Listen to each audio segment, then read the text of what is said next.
singefungulia kesi, singefungulia kesi. Nimetravel narudi leo ndo niende tena Kitale, heshima ni ya kale, sijui alitoa courage ya kuibia masake na cartridge.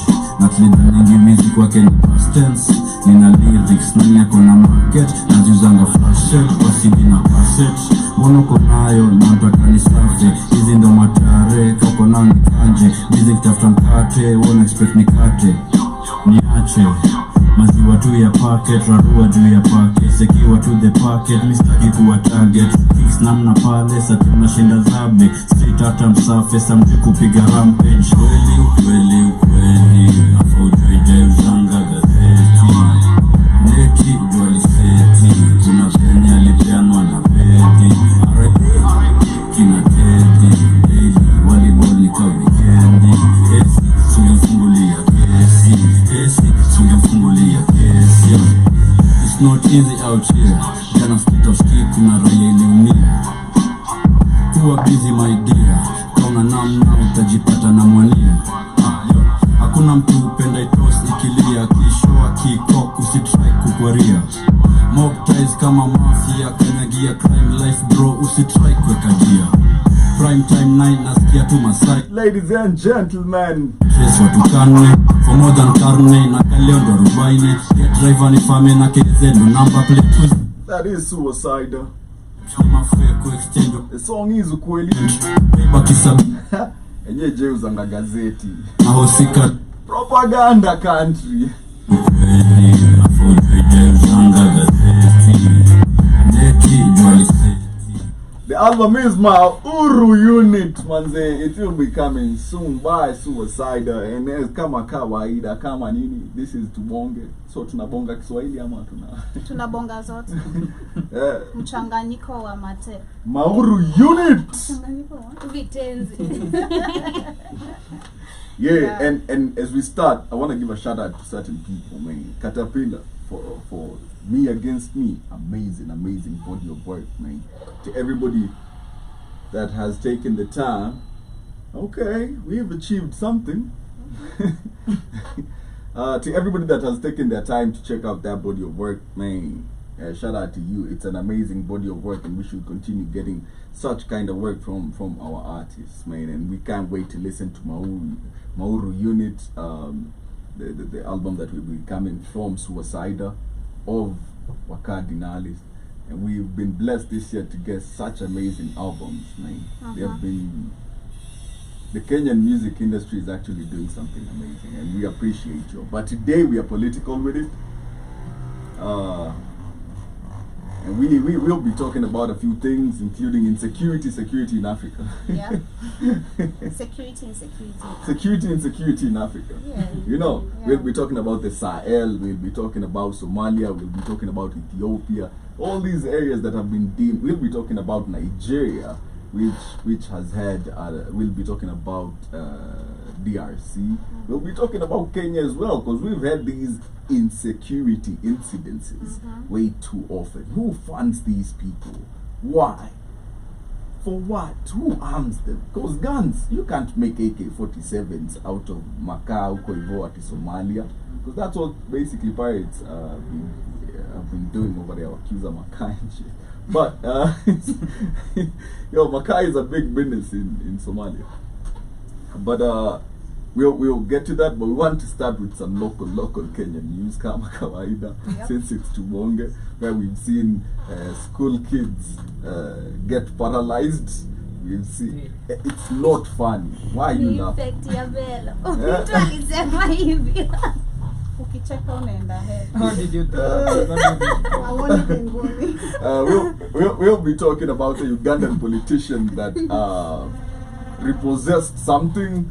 We'll also be talking about we'll be talking about the Nairobi County officials that were spotted harassing people. That Kayole couple that killed their kid.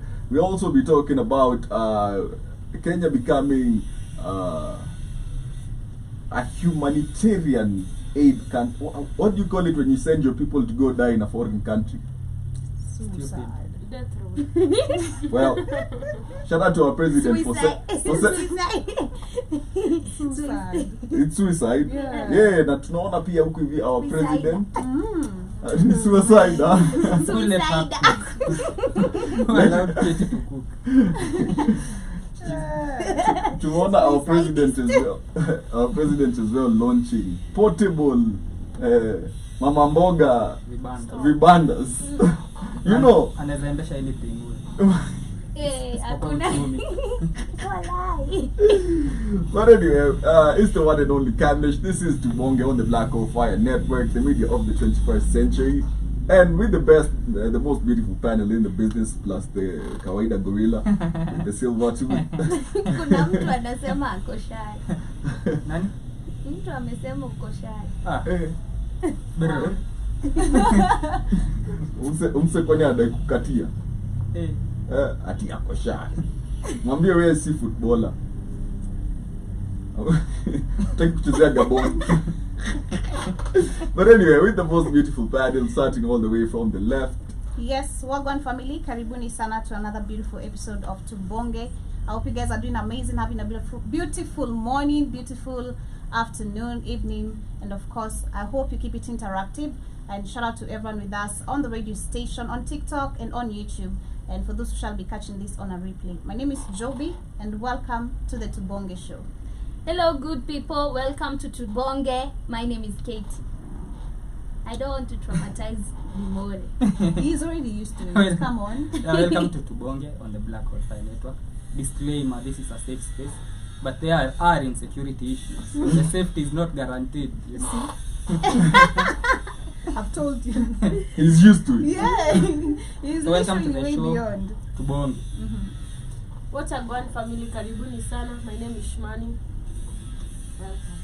Welcome. Uliendanga drama. In front of you. Uliwaifanya shairi.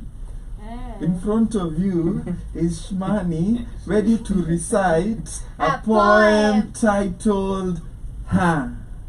I was a teacher. You were a teacher. Yeah. Wallah, Yeah. you've actually taught people. Yeah. Walishika. Wengi sana. Boys They school. trusted you with Eh? their kids. High school. Boys high school. Yeah. Asi walikuwa tu na walikuwa penda kile ukiandika kwa blackboard. They were actually doing good. Yeah, ukiandika kwa blackboard. Shout out to them. You know. Shout out to Miss Mungai. Alikuwa ito teacher Mungai. Good woman. I liked it when she write on the blackboard. You know. Yeah. If you know, you know. But we start with the Ugandan politician, because come on. How do you repossess an ambulance that you had donated to the public while campaigning? Yeah? Dimore, what are your thoughts on this? Ndio ni Mungu alisema nikihama mimi hama na kamba zangu. Literally that. Oh man. Lakini unaachia nani? Sini zako. Yeah? Holy scare. Me I'm all for it. You don't. Me I do. Unahamanga na kamba zangu. I stand her pettiness. Uki nini for real? Ukihama si pia wewe unaendanga unanunua zako. No, mimi uzipata hapo. Uzipata. Lakini Hama na kamba zangu Katie. Lakini Sisi mtu anajinunulia zake. wallahi. Lakini unajua sijahama in a long time. Nilihama once na nilibeba zangu. Guy, Dimore, you were saying? I stand her pettiness. That's the way it should be, you know, because I can't be wasting my millions buying things for you alafu square election unanilenga.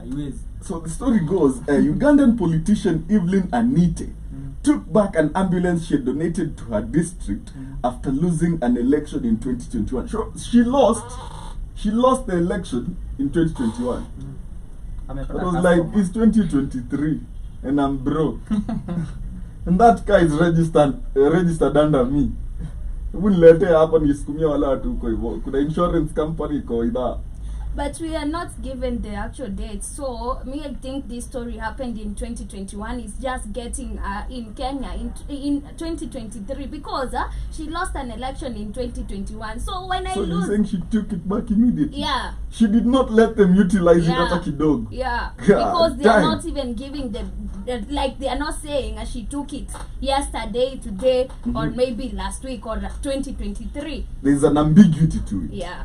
Yeah, so I think she lost the election and she took back what is hers, because mbona mnatumia vitu zangu na mmekataa kunichagua. You should not enjoy any of that. If you want it, you have to pay it. Ukilipa mahari lazima upewe msichana. I stand her pettiness. That's not even being petty. Come on, if you let's say right now I get fired from Blackout Fire. Now how are you going to use my videos to post on your page yet I'm not there? You know, it doesn't make sense. So Are they recent videos? Yeah, maybe recent or maybe or are they the ones that you... Were you paid during the videos? No, even if I was paid, but Then you know, that is property of Blackout Fire. no, The image is not yours. no. But it makes sense what she did. No, it doesn't. That's what No. you think, but as What is for me, leadership? I'd be petty like that. What is leadership? I'm with you on this. What is leadership, Katie? Leadership is leading. That's what she said. That's me in a chemistry examination. What is titration? Title. Sean. Joby, but what do you think about what Evelyn Anita did? Well, that is wrong. Politically, how we know, these people, when they give out anything, you're not supposed to be taking it back. I mean, you really meant giving out to people. As much as they don't really mean it, they're always buying votes. You're not supposed to take it back. But I mean, isn't that evidence of I was buying your votes? it is. That is so evident. I was buying. That is what didn't, basically you didn't reciprocate, so I'm taking my things back. But shouldn't donation be an act of I don't selfishness? care. Like ukienda udonate nguo zako to the homeless or the children. Do I home. expect something back from the kids? Exactly. If that's I the do question. expect something back from the kids and I don't deliver, Yeah. I'm taking my clothes back. So let's assume you sponsor a kid for education, but they're not that academically gifted. Okay, let's assume you were expecting this kid to be so amazing in class. Haven't you seen what Equity does? Eh? Wings to fly. Eh? Mbona mnaandika watu sasa? Sini ukweli, that is what it Company does. X. Okay, Company X. Ukikuwa mjinga Kenya, jipange, enda ukaanze kuuza mogoka. Wings to fly does that all the time. Bashmani, what is your opinion on this? I am reading this article and it's funny. Mhm. Now, it's written that the politician advised for a parliamentary position Okay. and lost to her opponent despite donating an ambulance in the district. Yeah. What sparked the conversation Tuesday was an ex-post by African Facts Zone that indicated she took back the ambulance. Ugandan politician took back an ambulance she donated after losing. In a response, possibly by defending herself from attacks on social media, she admitted she had taken back the ambulance, saying she was proud of what she did then. And she quotes, "I actually did it. I'm very proud of my actions. Once they say go away, I pack all my belongings and left them. Exactly. Now I hear people crying as if I was the first to call it quits." She even quotes the Bible. The Bible says No. the wage of sins is death, she said in a response to the ex-post. In another separate post, she stated that she had no apology for taking back the gift and her district after all, they did not vote for her. Thank you for bringing up this up. First, if it's true I took back my ambulance and I have no apologies for that. Why did I do it? It's because they didn't vote for me. So did you expect me to walk away with nothing? Yes. A man reaps Oh. what he sows. And then akaandika pale, I am shameless to the extent that I sold it. What? I stand her pettiness. I understand her completely. You've heard she took the Come on, the buy, ambulance. buy. She actually took the ambulance after she lost. Immediately after she lost. And sold it. Yeah. Shamelessly. Let me... She said she had gone through pain after losing the elections and saying Depression. what the electorates did to her wasn't good deed. My dear, you're not even feeling the pain I went through after losing election. What makes you think that what they did to me was good and I was bad? Feel the pain I felt that day, she stated. It's been a Come on, buy. So my question, I'm looking at this in two ways. First and foremost, you'll know that these people you're voting for actually don't care. You know, but let me tell you why. Because we always complain that these politicians or somebody has to be in our shoes, has to understand our, you know, what we actually want. Tunajua tunasemanga tutaka mtu kwa ground, mtu anaelewa. And then you say they can relate to us. You know, me as a politician giving out, meaning I was giving out because I'm expecting you to do, not because I am a leader and I really want to do this for you. And that's why you find these people, when they get to the office, all they do is not serve the people, they serve for them. Exactly. So this is what it actually shows.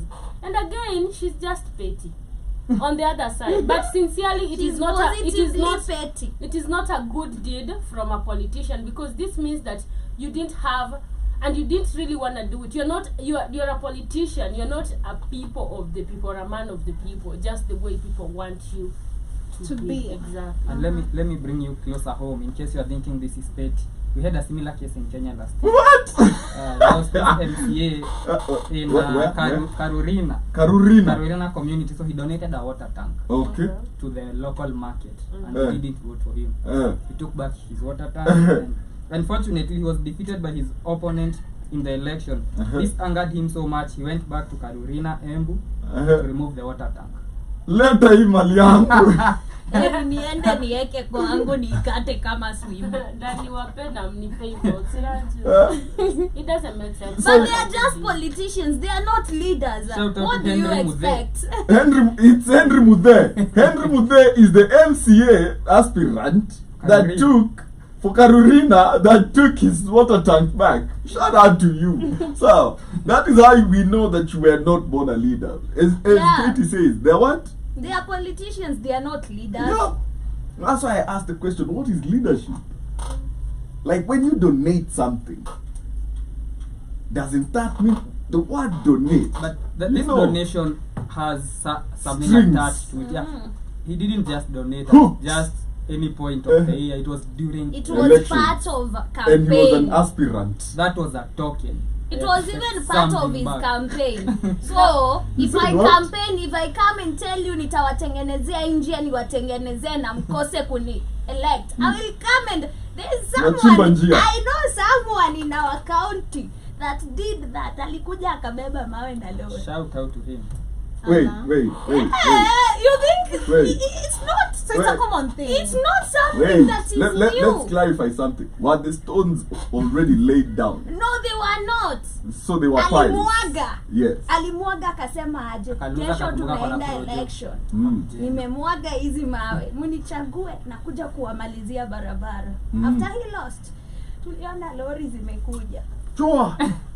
One time. Shout out to you. I mean, this just shows you that mtu akisema donate and donation from, if your people can actually take their stuff back after they donated, who are you expecting? Somebody not from your country. And this is not even donation. When they give you aid and donation, now that is what you're supposed. Kama ni mtu wako ni anaweza chukua. Sasa mtu mwenye si wako, what are you expecting? Aid and donation don't just come. If I say nakusaidia, I'm expecting something back, and it's something that is actually not hata kidogo. It has to be a big feat for me to have to sacrifice, because definitely akidonate hii ambulance alikwenda kupata position, and she's going to get a lot of money. She's going to get a lot of stuff on her, so it's going to be something bigger than the ambulance. So donation is not that I want the same. It's a matter of I want exchange. More. It's a matter of exchange. And you know? and it has to benefit me more. Exactly. Actually,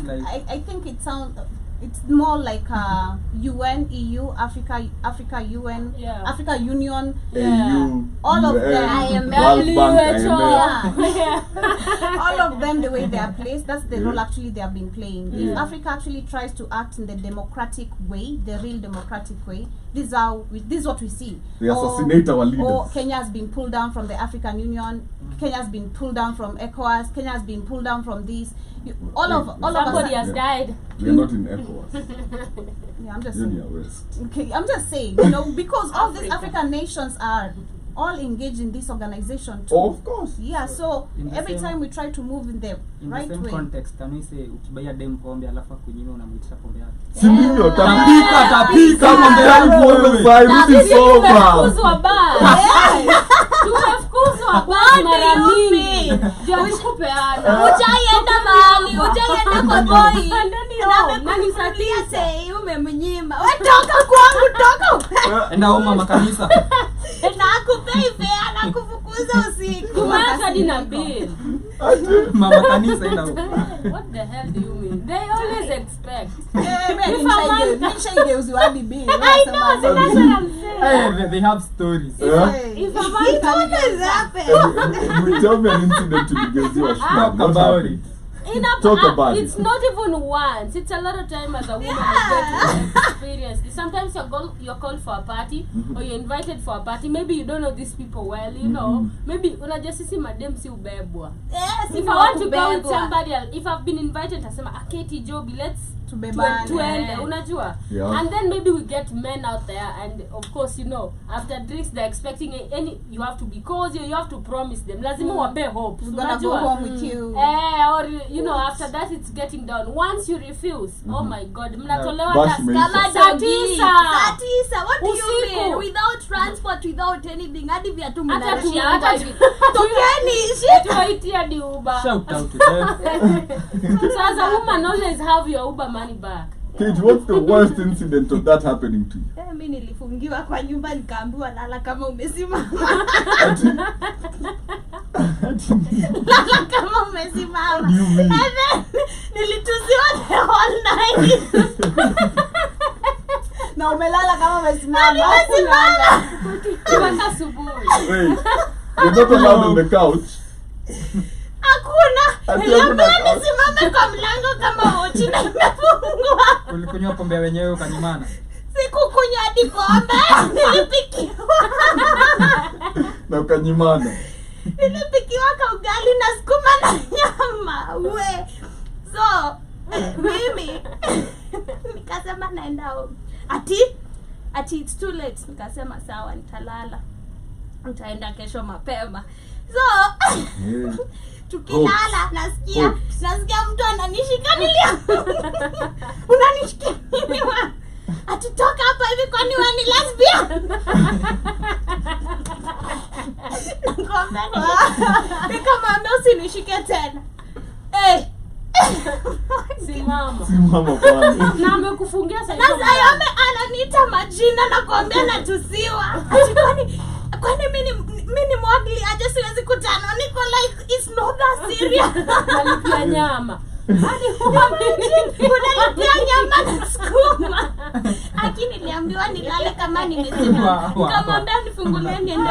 Uendi mahali. Lala hapo. Usimame the whole night. Ulisimama. Ulisimama. Guy, nitafanya. Eh? Na niko kwa wenyewe. Nimeshika kisu nikalala. Kama soja.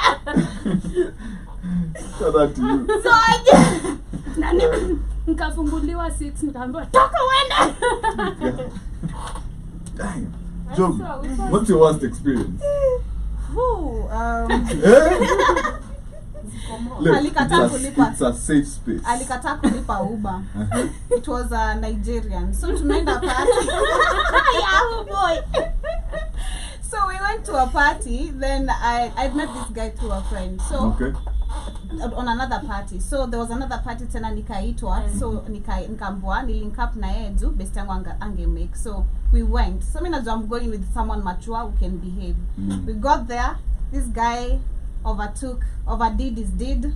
Akakuwa all over, is now on everyone's girlfriend. And the men are now unajua ile na ukiona mtu wako anashikwa unaanza kujangori like wewe ni nani, pia wewe ni mgeni hapa, sikujui mbona ashika mtu wangu. So tukafukuzwa. Mimi na yeye we were sent out. Get out. You two have come here, your friend is misbehaving, I'm sorry we can't keep you, so get out. So we went. So this guy calls an Uber. Apparently his phone goes off. That's a lot. Venye Uber imefika. So Uber imefika, we get to sijui kwa club gani very famous, but tuko karibu na kwake. Is like tupitie hapa kwa club Then after we go to my place, I'm like, no bro, you're already too drunk. I've been chased out of a party. I was not willing to actually leave. You know, I've been chased out of a party because of you, and now you want to drag me to a club. I'm not going. So go home, or you go to a club, you remain here. I want to go home. Pay the Uber, I take the chick from here. Alikata. Alikata na kakatana, ikakuwa ni issue. I have money, but I have fixed money properly, and naweza nifikisha home. Hey, I don't want nonsense. So you guy pay your Uber and let me go home. I just want to go in peace. He started dreaming drama. Oh, Sijui, she's the one who ordered the cab. See, my phone is off. Check her phone. I nilimpiga bad. The first time I ever slapped a man. Pa, wake up. Remember, this is not Nigeria, my friend. Pay the Uber. I want to go home. He paid. Simu iliwaka. Alilipa, simu iliwaka. Alilipa. So mimi kibari electricity charge. Kufika karibu na mtaa, nilikuwa na stay around somewhere Mathare hapo. Pata na madingo. Inabidi nijisunde mahali. I'm in a critical condition of where I don't know if I'm gonna be. Nitaujua simu. Kwa nini kishada? Like ilibidi nimetoshia kwa gunia hivi, nimetoshia nikae kama gunia. You suck yourself. That's sad. Kuna wala watu unajua venye it was bad. Unajua venye vibanda chini wamekanga takataka zile wamekatakata the whole day. So gunia was a half. So I had to like kuingia like it's full so I can be able to hide my phone and look like a gunia till they left. Nikaa hapo mpaka asubuhi. Yani Jovi tu see your time when the gunia is so appropriate. I tell you, men are wicked. It was bad. Anyway, if anybody donates anything or gives even the food, nothing is for free. I think nyama mbili sister. Yeah, nothing is free. What? And everybody on TikTok. Mnachoangwa hadi na bill kwa club. Everybody on TikTok. What? Everybody on TikTok, you can tell us. Money should write a book. Let's ask them to give us their stories too. Let's ask them to give us their stories. Chill. Just one second. Thank you. Everybody on TikTok, you can tell us, all the females on TikTok, you can tell us some of your experiences with men when you refused to put out.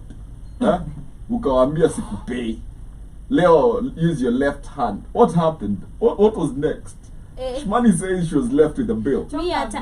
Nakumbuka it was when this week at our apartment mtu alinyima mtu alifukuza sasa get the fuck out of my house. What? Yeah. And it's in the middle of the night. God damn. Men are cruel nowadays, manze. No, we are only adapting to the females that we are dealing with. Joby, let me ask, didn't you know that it was a Quid pro quo thing? It was a quid pro quo situation. How do you know it is? You see, for me, like venye nasema with this friend, ni kama veshmani, just bistako close. Nipende nikutanisha na Kamlesh, tupatane na Kamlesh kwa party. No, sorry. It's okay, just an example, yeah. Okay. We meet in a party, then we become friends as well. So there's another party, then she can't make it. So I'm like, you know, can we go together? So twende wona misbehave. At this point mimi sikuwa naenda tukijua tunaenda kufanya nasema in a case where unaitiwa drinks and stuff. No, let me ask you, can somebody not just invite you? No. This is what I don't get with men. No. Like if I have sasa kama uko kwangu that is your space. Huko hata unaweza nifukuza saa 8. It is your house. So your rules apply. I've never understood what happens if somebody why don't you say let's go sisi tunawaita kwenyu kwetu ndio basi tufanye bills. Why is it always never like Hatukatai kufanya bills. Wakati tunafanya bills. You know, you just tell me, hey, we are going out and you're gonna stand for your thing. Sikatai. Yo iko sawa. Sikatai. Unaelewa, but wewe unaniambia let's go out, you're going to cater for something and then we reach there alafu unanigeuzia. It doesn't actually make sense just because in your mind I was supposed to fuck you after. Before we continue, Liz na Geti walikataa kusugua wanaume muziki kazimo wakafukuzwa. Wow. Only wale. Oh my god. I can't relate. What? Zima mziki. For real. Zima. I mean, we faced a lot. Unaachwa din a bill, like you know what I'm saying is that if invite, for instance, if the more I can go out with you, does it mean you want to fuck me? No. Exactly. Exactly. I can go out with men. No, Hata kama sikujui. Like unajua, that happens. It doesn't just mean that if I go out with you, there has to be an exchange of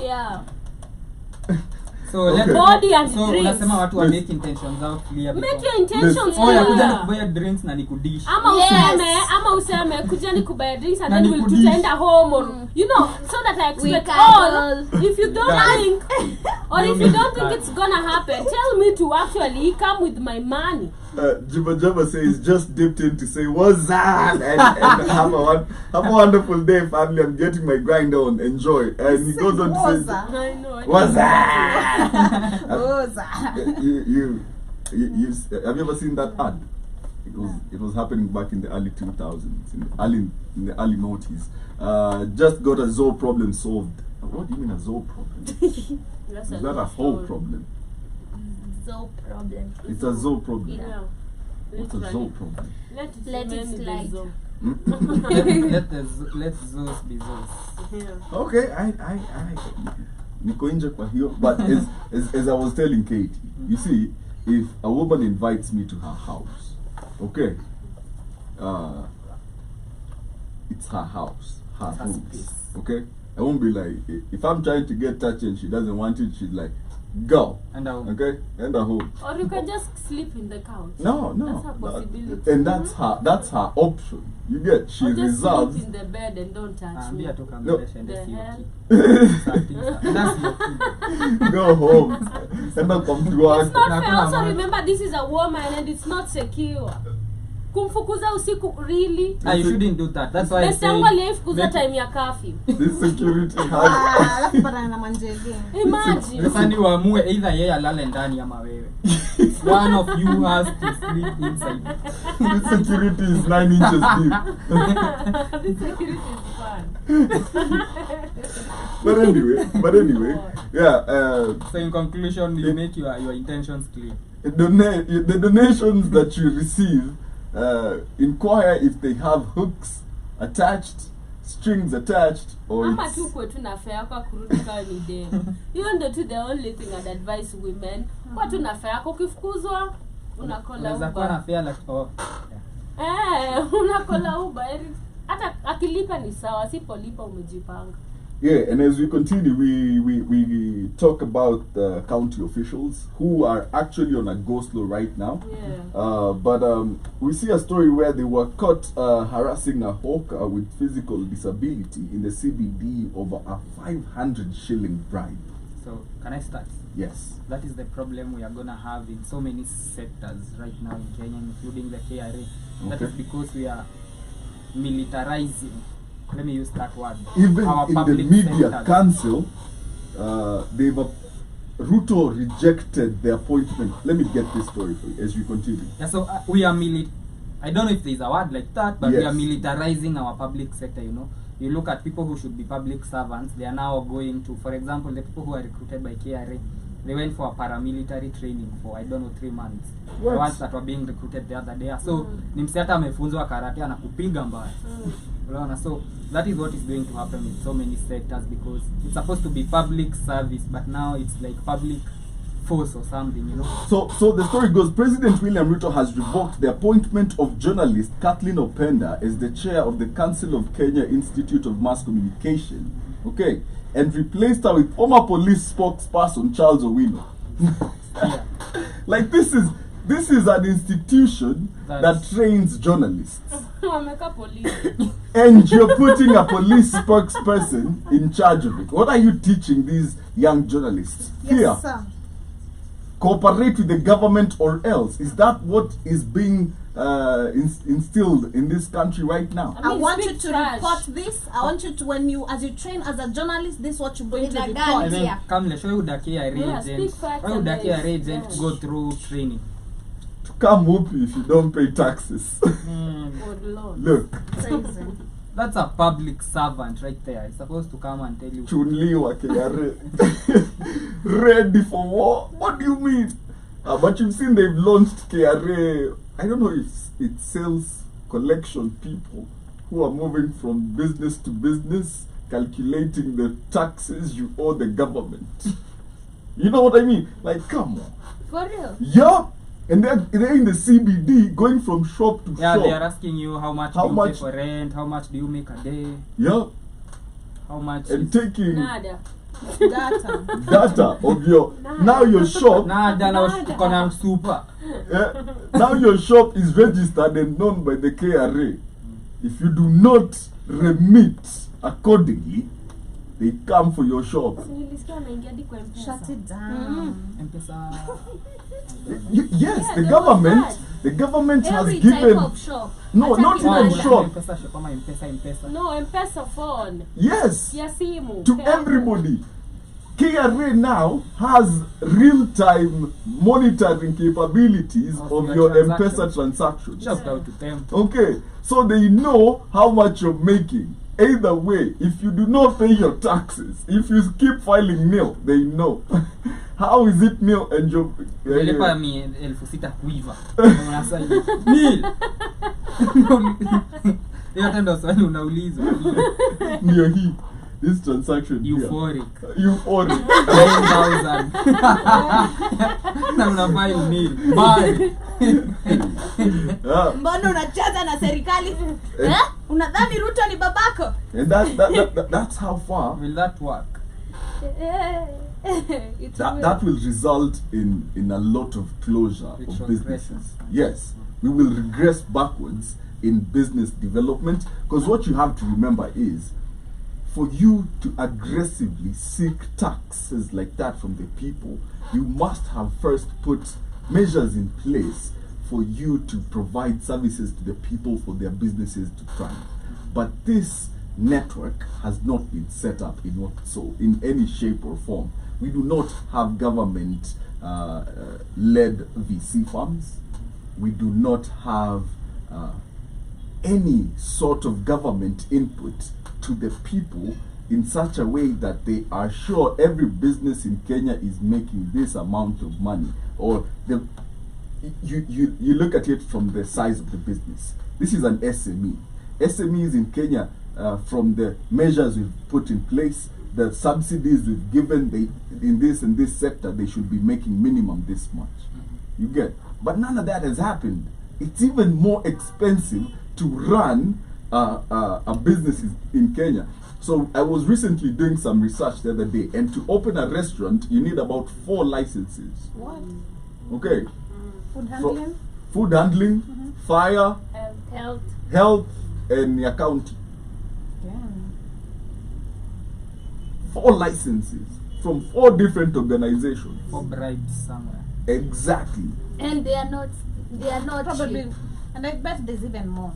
And Of it's course. Low-key needed certificates Of course, or they, papers. they'll tell you to go, if you want to package anything in your restaurant, they'll tell you go get KEBS, whatever, license. Now you can package, and you know, which is, if these fees were cheap, it wouldn't be a problem. That's what even scares away investors from investing in our country, you know. Exactly. There was a certain engineer that was breaking down the cost of starting a steel manufacturing plant, and you'd basically spend $1 million before you even started building. $1 million, and you haven't even set up a site. There's even a charity tax in Kenya. You know, I was seeing a story of a certain What? NGO that wanted to donate a water driller Yes. somewhere in Turkana, Yes. and They had were to take taxed. they had to take it back. I mean, they were told for you to install the Donate. drillers, you need to pay this and this and this and this, and he went back with it. The chief of that organization. God damn. You have to God pay to damn. help. Help us. But Pay hey, us. You know, it's a which fucked up country. is such Continent. Yeah, It's a- but when you look at now Nairobi county officials, ukiendaga tao, man, you always see them kwanza jioni. Njaa. Nobody can actually first of all sell their own stuff. Wanakwaga tu wamekimbizana na makanjo all day, every day. So these people are, imagine somebody who is disabled. Haizi kimbia. There's nowhere ataenda. Hata lazima atakulipa kama nafaa kulipe. Why the hell are you still coming? Unampiga because of a bribe. And hata hiyo donyo nakupea haikuangi hata iti unapeleka kwa ofisi. It's bribe you put in your pocket. I have a And it's not even the first time. Last week there was somewhere, wale wawili, I think we reported that. I don't know where it was. Some woman gari yake ilikuwa inafungwa. Yeah. And then Akarasiwa a lot of and there was a lot of commotion, of which if it wasn't the cameras, people actually talking about it and reporting these people. Watu wamedo worse and worse and worse. Wanakujanga, you know the kanjos where you park, sometimes you park in front of a building and you know kanjo are always kanjo, the So, city council. first of all, what they do is when you park, they're never there They are for never you there. to pay. Yeah. Okay. So they want to clamp your car so that when you come, you have to bribe to pay them. You have to more. bribe and Yeah, pay them, so exactly. that is what they do. So they clamped this woman's car and then they started harassing her, and the woman said, I'm not paying anything, take me to the station. The Karao took the key and he doesn't want to get into the car so that they can go to the station. Like now he's abusing the Power. woman. So I have your car keys already, and I still have your car. Does that even make sense? Look, you know what I do? I go file a report with the police and I leave the car with you. And the key? Yeah, Kabaki na. I leave you there with it. And I go file a case. Take a photo of you. Go to the police. File a case. Let's deal na hiki tumbele. I feel like because and everybody on TikTok can tell us what are some of the injustices you've suffered in the hands of Kanjo. In the CBD there is a saying, afadhali ushikwe na polisi kuliko Kanjo. These hawkers will tell you, afadhali nishikwe na polisi. Kanjo Wanda atakuwa. udungana visu, si ndio? Eh. Walai. Yup. Yeah. And they come with a nini. They don't wear uniforms. Damn. So a friend of mine, shout out to Double O, was arrested in town by okay. He was doing something wrong. He was urinating somewhere he shouldn't. Okay. Irrigating the wall. My guy was making sure these buildings can't fall. Okay. So out of the blue, somebody in plain clothes just shows up and grabs him. My guy is a big guy. Like, what? Who are you? Wacha ni madam. Wewe kama nani unanishika? Push this guy aside. Himself like, unasukuma polisi. It's like, when you police, sasa ningejua aje na hata uko na jaba. Alikuwa na jaba. Kanjo alikuwa na jaba hapa. But you know how these Kanjo officers get their jobs? If your dad has Connections. in the city hall, okay, and you're jobless, he gets you a job as a city askari officer. Yeah. Kanjo. I know people who are kanjos but they never go to work. Of course, you don't need You to. just collect your salary. Salary in gets in every month. Yeah. You haven't. How many cases? Kwani have hawana targets? They don't have an office. They don't have a target. Kwani Kazi why yako do ni they take the kuenda money? kuharass They always watu. take money every day to this small business people. I guess Hizo they- pesa zinapelekwa I wapi? guess they put it in Super bank M-Pesa account and then yake. wanatupa kwa bank account. Yeah, I guess the city government. Not all of it. Not all of it. Some Yeah, because amounts. most Unapata people. unarasiwa na mbao. Nakwambia sirudi huku, ninaenda hivi nikienda. Nipe yako. Na ndio umeweka nyanya chini. Manze, hauna hata kifahamu. Umenegotiate na donda ukasimama ndio usilipe. I know. You know. Crazy. But shout out to the county government of Kajiado. Yes, on Saturday I was somewhere in the market and I was talking to a certain woman and she told me that they don't pay taxes on weekends. That is amazing. Yeah, shout out to Oleleng. He Okay. exempted them from paying taxes on weekends. I have a theory that I feel like should be turned into legislation and passed in parliament.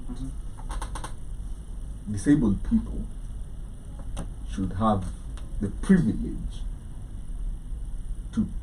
hawk in any town or city Shout without out. having to pay any form of taxes or having to face any form of harassment. Imagine tu nikiwete Does na- that include 2-minute gate? True. Eh? Wako hapo. Wako hapo, nisema. Oh, shout out to them. Oh my Minutes, God. Eh? Jesus 30 Christ. seconds. Disability is not inability. Eh? Oh, sleep it. Asilipe. Kuna trauma already. Mtu msiwete, anaona. But yeah, I feel True. like it should be a legislation that should be passed and empowered in every county too. Because I feel like the problem is we try to give handouts to these people instead of empowering them. And the next time you're going to give mse wakubeg, by the way, chwan, don't. Okay? Enda ubai box ya bika ukuje mjenge, mwambie uze enda ununue ingine. Hizi wapeagi. I No. swear. Yeah.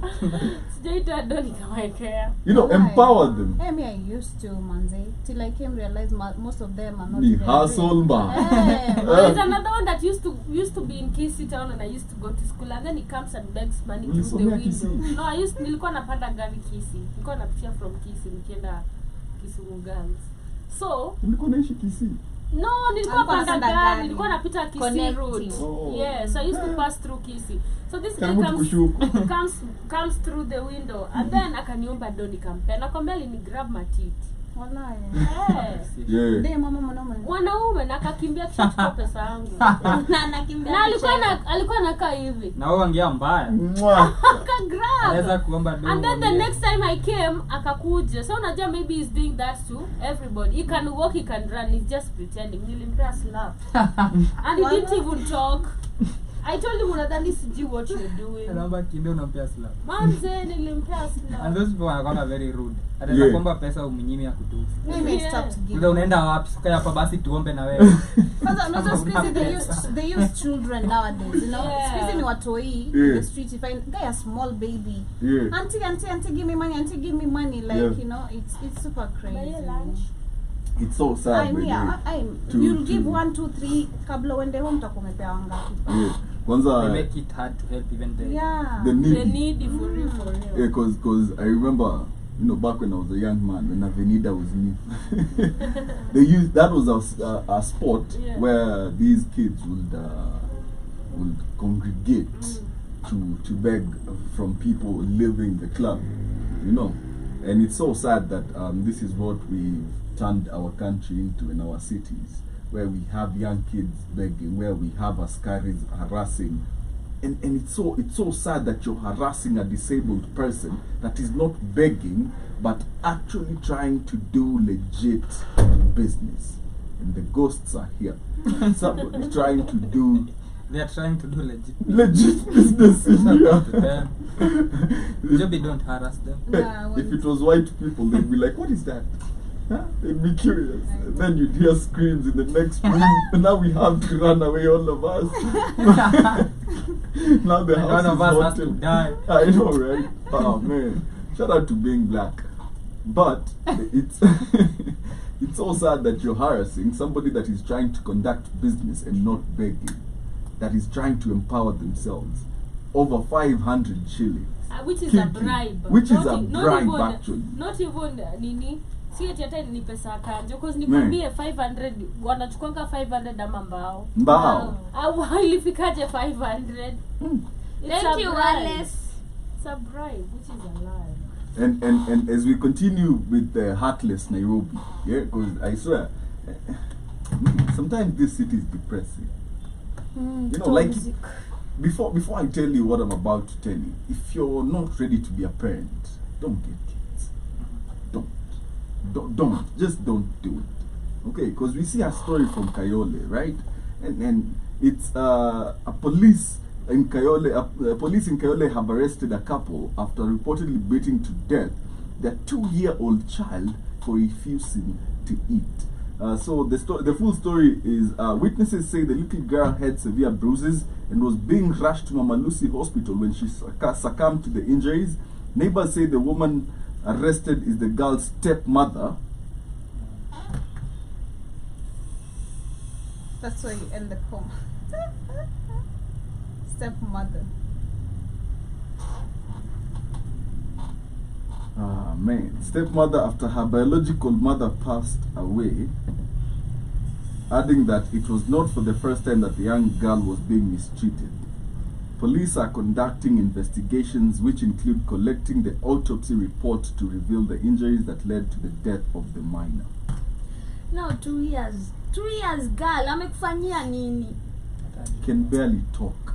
This daughter, oh my god, people are so heartless.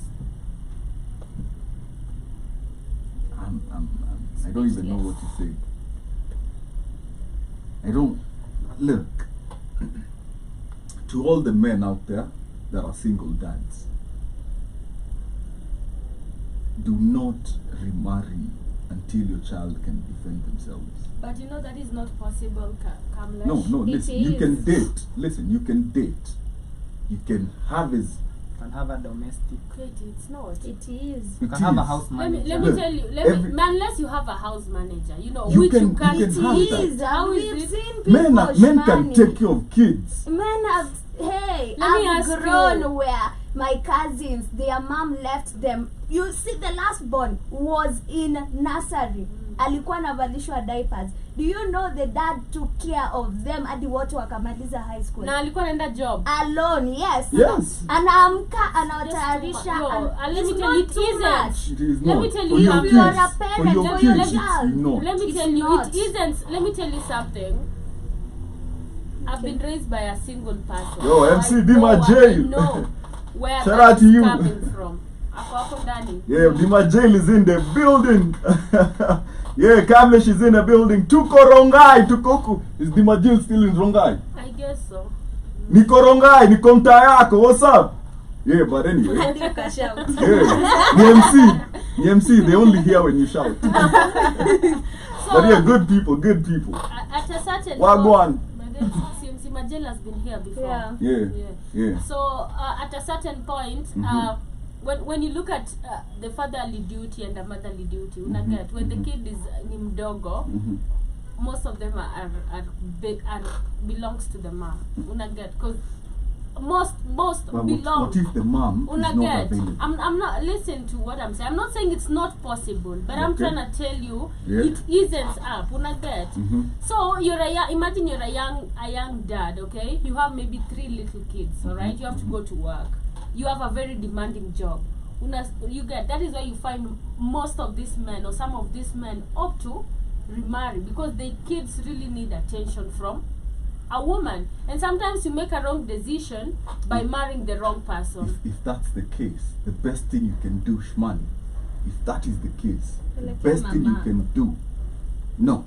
You don't have Grandmothers have also been proven to abuse kids. You remember That's that boy rare. from Kisi, the one that was That's rare, eyes was gogged out. And Yeah. there's another case that was reported on Citizen TV. Gogged out. There is another incident Baby where Sagini. this lady had left for the Middle East, left her son with the mother, so the kid's grandmother.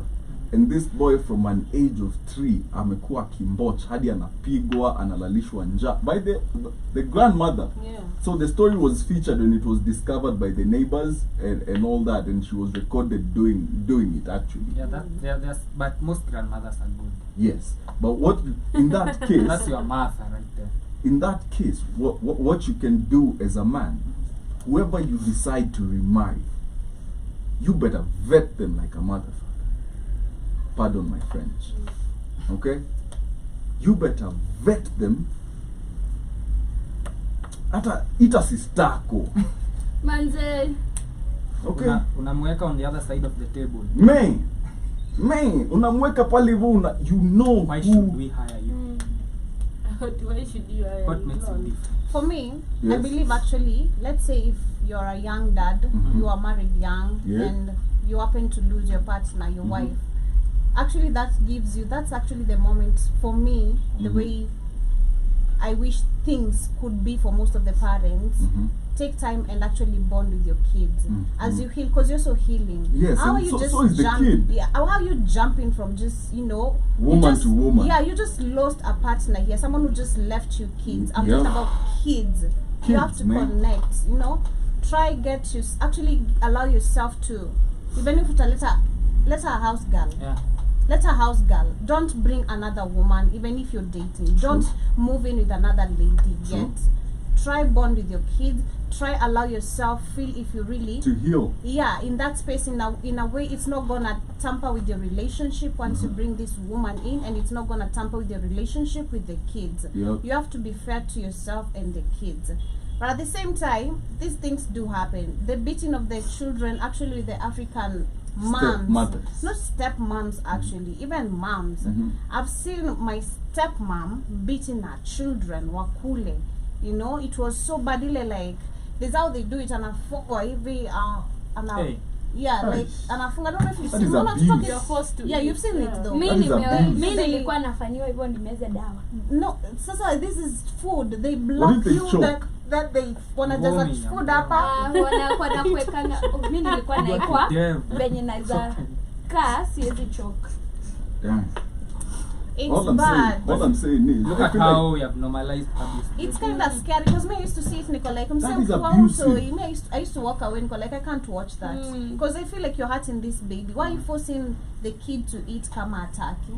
But there's also this way. I think we've had this conversation before about how Mama Wakambo Ameassumiwa. amesimiwa kulet. So all Mama Wakambos just play the role of being witches and bad, you know, because But that's majority.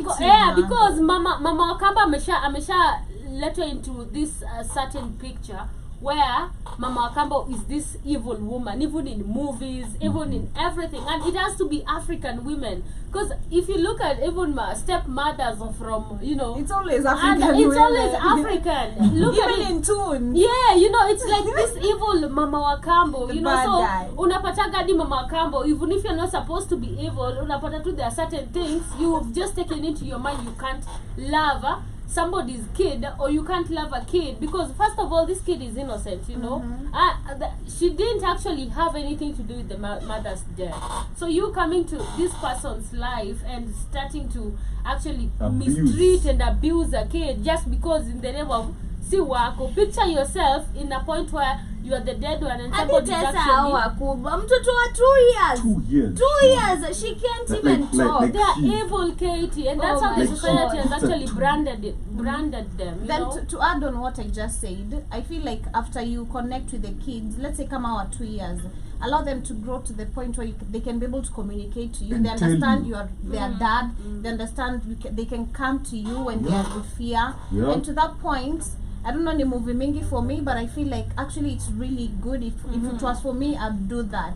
Try talk to your kid and let them know, hey, me.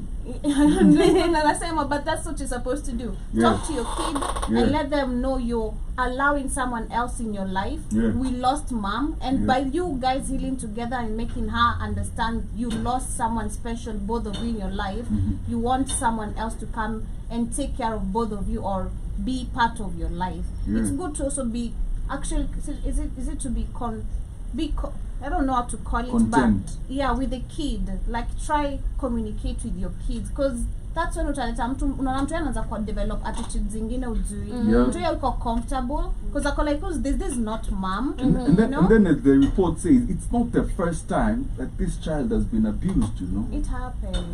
Imagine, okay, there's this study that shows shouting at kids can be as harmful as sexual or physical abuse. Of course. Yes, and now we are talking about now physical abuse. Imagine to a point that this Dead. child has died. Amepigwa aje. Amepigwa aje. You know, na pia huyu ni mtoto mdogo. You know, you can just hit her maybe on the head. She's fragile. Yeah, ajapona. She's fragile. Bado mtoto wa 2 years ako na hii. as Ile a stuff parent- ni weak mbaya. Yeah, as a parent myself, can't even imagine hitting a kid. On the head. Not even wapi? not even on the head. Yeah. I can't even imagine. Raising your What? hand to hit On a your own kid. man. You know, like I've been told this by everybody in my household. The only person that can misuse you in this house ni mtoto wako. I swear my daughter thinks me ni mbocho wake. She'll be like, "Daddy, water," and she's pointing at the dispenser, right? And she actually expects it. Like she's that safe to a point where, you know.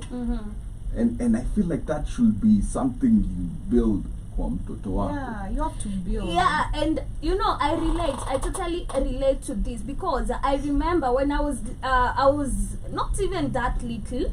When I was growing up, my mom used to shout a lot, but huwezi mwambia mama una shout nini, unaona, huwezi mwambia, you can tell her. But now I remember my dad is that soft spoken person. Hadi mamangu akishout anasemanga aje mtaenda kupigia kelele nje, you know. And by that I got more closer to my dad than the way I can talk to my mom, because I'm afraid if I go to tell mom something, she will shout at me. So even if I wanted something, I would go and tell my dad, "Dad, I want this," and then my dad would first confirm with my mom, is it okay if I buy her this? But now there's no shouting, you know. And I think this is the same thing, because we grow up fearing our parents. The moment they start shouting at us, you start growing in fear. Adi, like I remember I couldn't at night, because sisi ni wale wa pit latrine ushago. I couldn't wake my mom up to take me to the washroom. But I always called my dad. Pit latrine. When you were pit latrine, sounded like we rescue her from one. No. No, I'm saying we used to use pit latrines in the village. So I couldn't call my mom at night to take me to the loo. It was always, "Dad, I want to go to the loo," because I'm afraid my mom will shout at me, you know. But my dad was very okay. Kuja tuende ananirudisha. But you guys, we've grown, and I guess maybe mimi nimeona wengi sana, and maybe hata mimi nimepitia, or people close to me unaambiwa kula nitakuchapa. Unajua kula ama nitakuchapa. You know that used to happen. I don't know if you know kula nitakuchapa. Mimi nilikuwa nakula my mama akiwa na mwiko. And I used to eat last, and you have to ensure you they eat, have to eat fast, because mine was like being on your forced. kids without threatening them. Yeah. So listen, there is something called terrible twos. Okay, and it's called like that because when kids are 2 years old, they're basically gaining curiosity. Or not gaining, but able to act on curiosity. Okay, that's when you get Spider-Man phones. You know what I mean? Spider-Man logo phones. That's when your phones are thrown in the fish tank, because he wants to see, or she wants to see what happens. You get, and in that age, also kukula. They're like,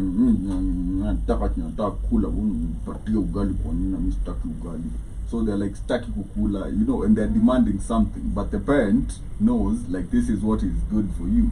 But you can communicate with your child without the threats. But us being the African diluted people that we are, we've normalized violence into our language and rhetoric. You know, like, kula ama ni kuchape. As in, the consequence of you not eating is violence. Fanya hivi ama ni kuchape.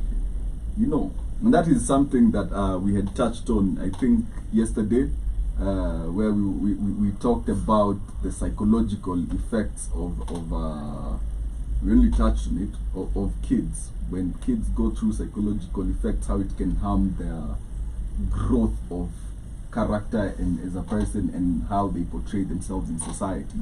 But if this is what it means to remarry, if this is a occurrence that has been happening now and then, it should be something that the government should. But I blame the dad too. I do because as well. He knew, you know, it's like it's not he the knew. First time. It's not the first time. He knew this, and he knew that my daughter is not in the best hands. Do you know, funny thing, most dads don't believe the kid. Do you know But why? Joby, Do you know why, Joby? Because in an African home, This is a small child who How can can a barely 2-year-old communicate. lie? Exactly. How can a 2-year-old lie? The How kids being are so so big? innocent. How can you come home, see your child with bruises, and not ask questions? What's happening? You know what I mean? And also the neighbors are saying this is not the first time. If and the neighbors it's something, know- yeah, it's something. Maybe even the neighbors have tried communicating with the dad. So the dad was in support of this Mama Wakambo. Yeah, I blame the dad too. Same. They should both be arrested. Yeah, Oh, they were arrested as a couple. They They were stay arrested. together. Stay together. They were arrested. Mhm. So I have a friend, and I was actually having this conversation this weekend. Mhm. So he's telling me that he has a friend, okay? Now urafiki yake has a girlfriend, or let me say amepeana mimba. Now they have 2 kids, they're living together. So this girl apparently drinks a lot, okay? And one time she drank a lot, she went out, drank a lot, and one kid anaweza tembea, mwingine ni mdogo kabisa, haizi bado tembea, so akamwacha kwa nyumba, okay?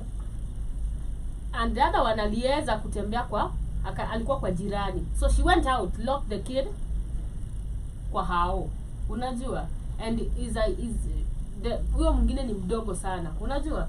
And the dad also alikuwa sherehe, or maybe alikuwa pahali tu, alikuwa nafanya kazi, you never know. But the woman herself, she's a housewife, she went drinking. And then later when she comes, mtoi amelia, majirani walivunja mlango, wakachukua mtoto juu angekanja. I think she came like hours later or the next day, something like that. So she got arrested, okay? After getting Thank arrested, God. she got arrested. Guess what the man did? And I tell you, this man always know. Alienda akauza vitu kwa nyumba, akaenda akatoa bibi yake. Now people are telling him, people are having a conversation, utangoja mpaka sikinye mtoi wako atakufa ndio unajua, ndio utafanya kitu. Alafu when you start talking about the wife, or when you start talking about the mom is wrong, asema ni bibi yangu, ni bibi yangu. So Sasa bibi auwe watoto. So what I'm thinking is, till what point would you just assume macho yako itaifunguka when then you realize my child is dead, or even both my kids are dead because of the woman. So when you relate this story even to that one, I do know, or I do have a thought that they know, they just let it, you know, they just let first time till it's morbid. And then it reaches a point where we have cases like death, you know, because in this type of situation, how do you help this guy? Because every time people start talking about his wife, or start telling him things about his wife, he gets really angry, or he would walk away. He's an enabler. You know, and stuff like that. How do you even advise this guy? You don't. You beat him up. As a man, okay? No, the child needs listen. to be taken out of their hands. Of course, but number one, as a man, how I help this man. The man is actually going to work.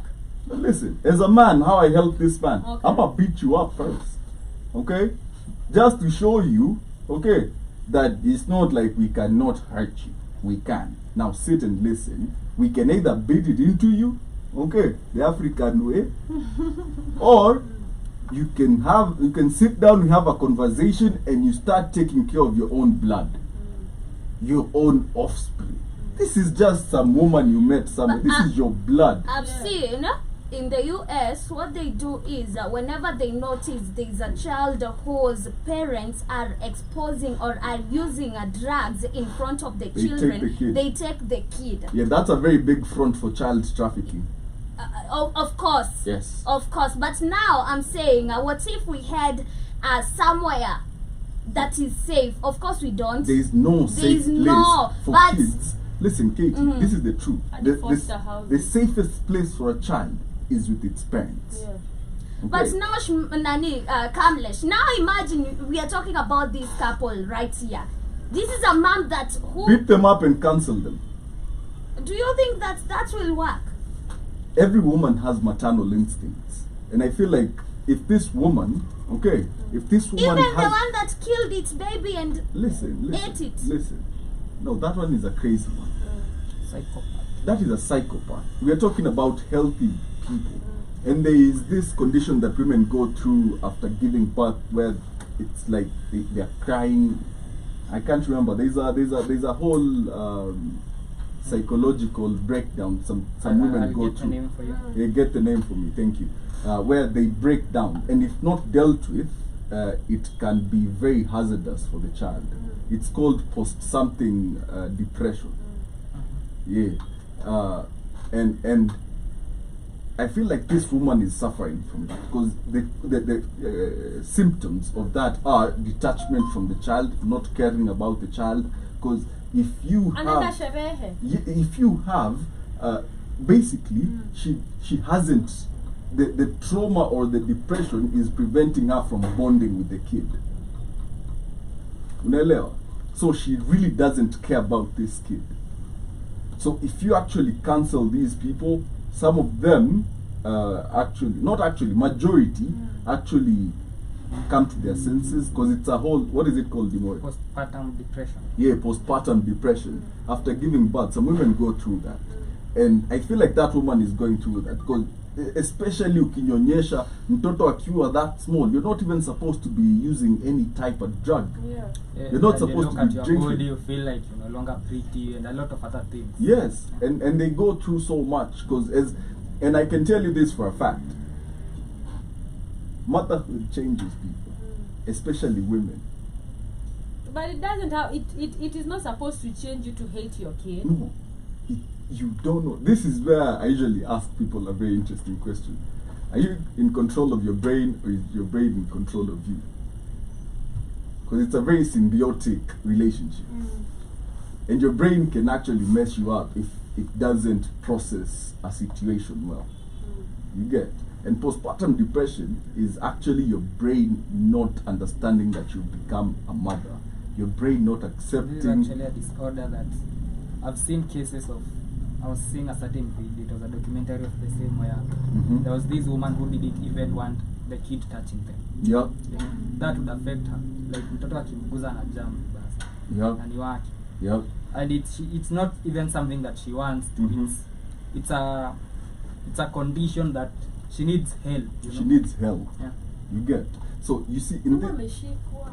yeah, so what we can do, you see, jailing this person, okay, won't help them. You're just creating another criminal. And there was a similar case, by the way. Mhm. A few years ago, if I remember well, there was this woman who, out of nowhere, killed her child with a knife. Mm-hmm. And she was taken to court and she was jailed for 3 months. Mm-hmm. And people are complaining, but the judge sympathized with her because, you know, in murder you always look for motive first.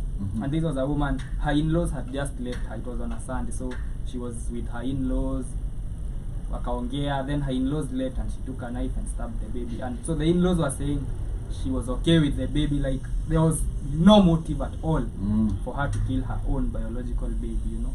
So it So was a it's something like a psychological breakdown, yeah. Yeah. That's why she was jailed for 3 months only, and the baby was like, it was a 3-year-old kid, Dead. killed, stabbed to death. Yeah, cause Mi hakuna understanding. You know, in murder you always There look, have you always been look mothers for who have motive. given birth and have not killed Nah. their No, babies. Why would- imagine why would- Bimore, yes. this Why would woman she would take go care of a and child give for birth 3 again years? and then repeat the you same see, thing. That's why she needs help. That's why you see when that happens, that's a repeat offense, and now we deal with that differently. Okay, but if the motive is Imagine- determined That was that a there is no breakdown. motive, No. and it is seen There's that there no was a motive psychological at all. breakdown in this woman, jailing her for 30 years does her no good. That has not I mean, helped her. if you saw her in court, she was already shaken. She didn't know what she. Hakuwa anajua alifanya nini. Yeah.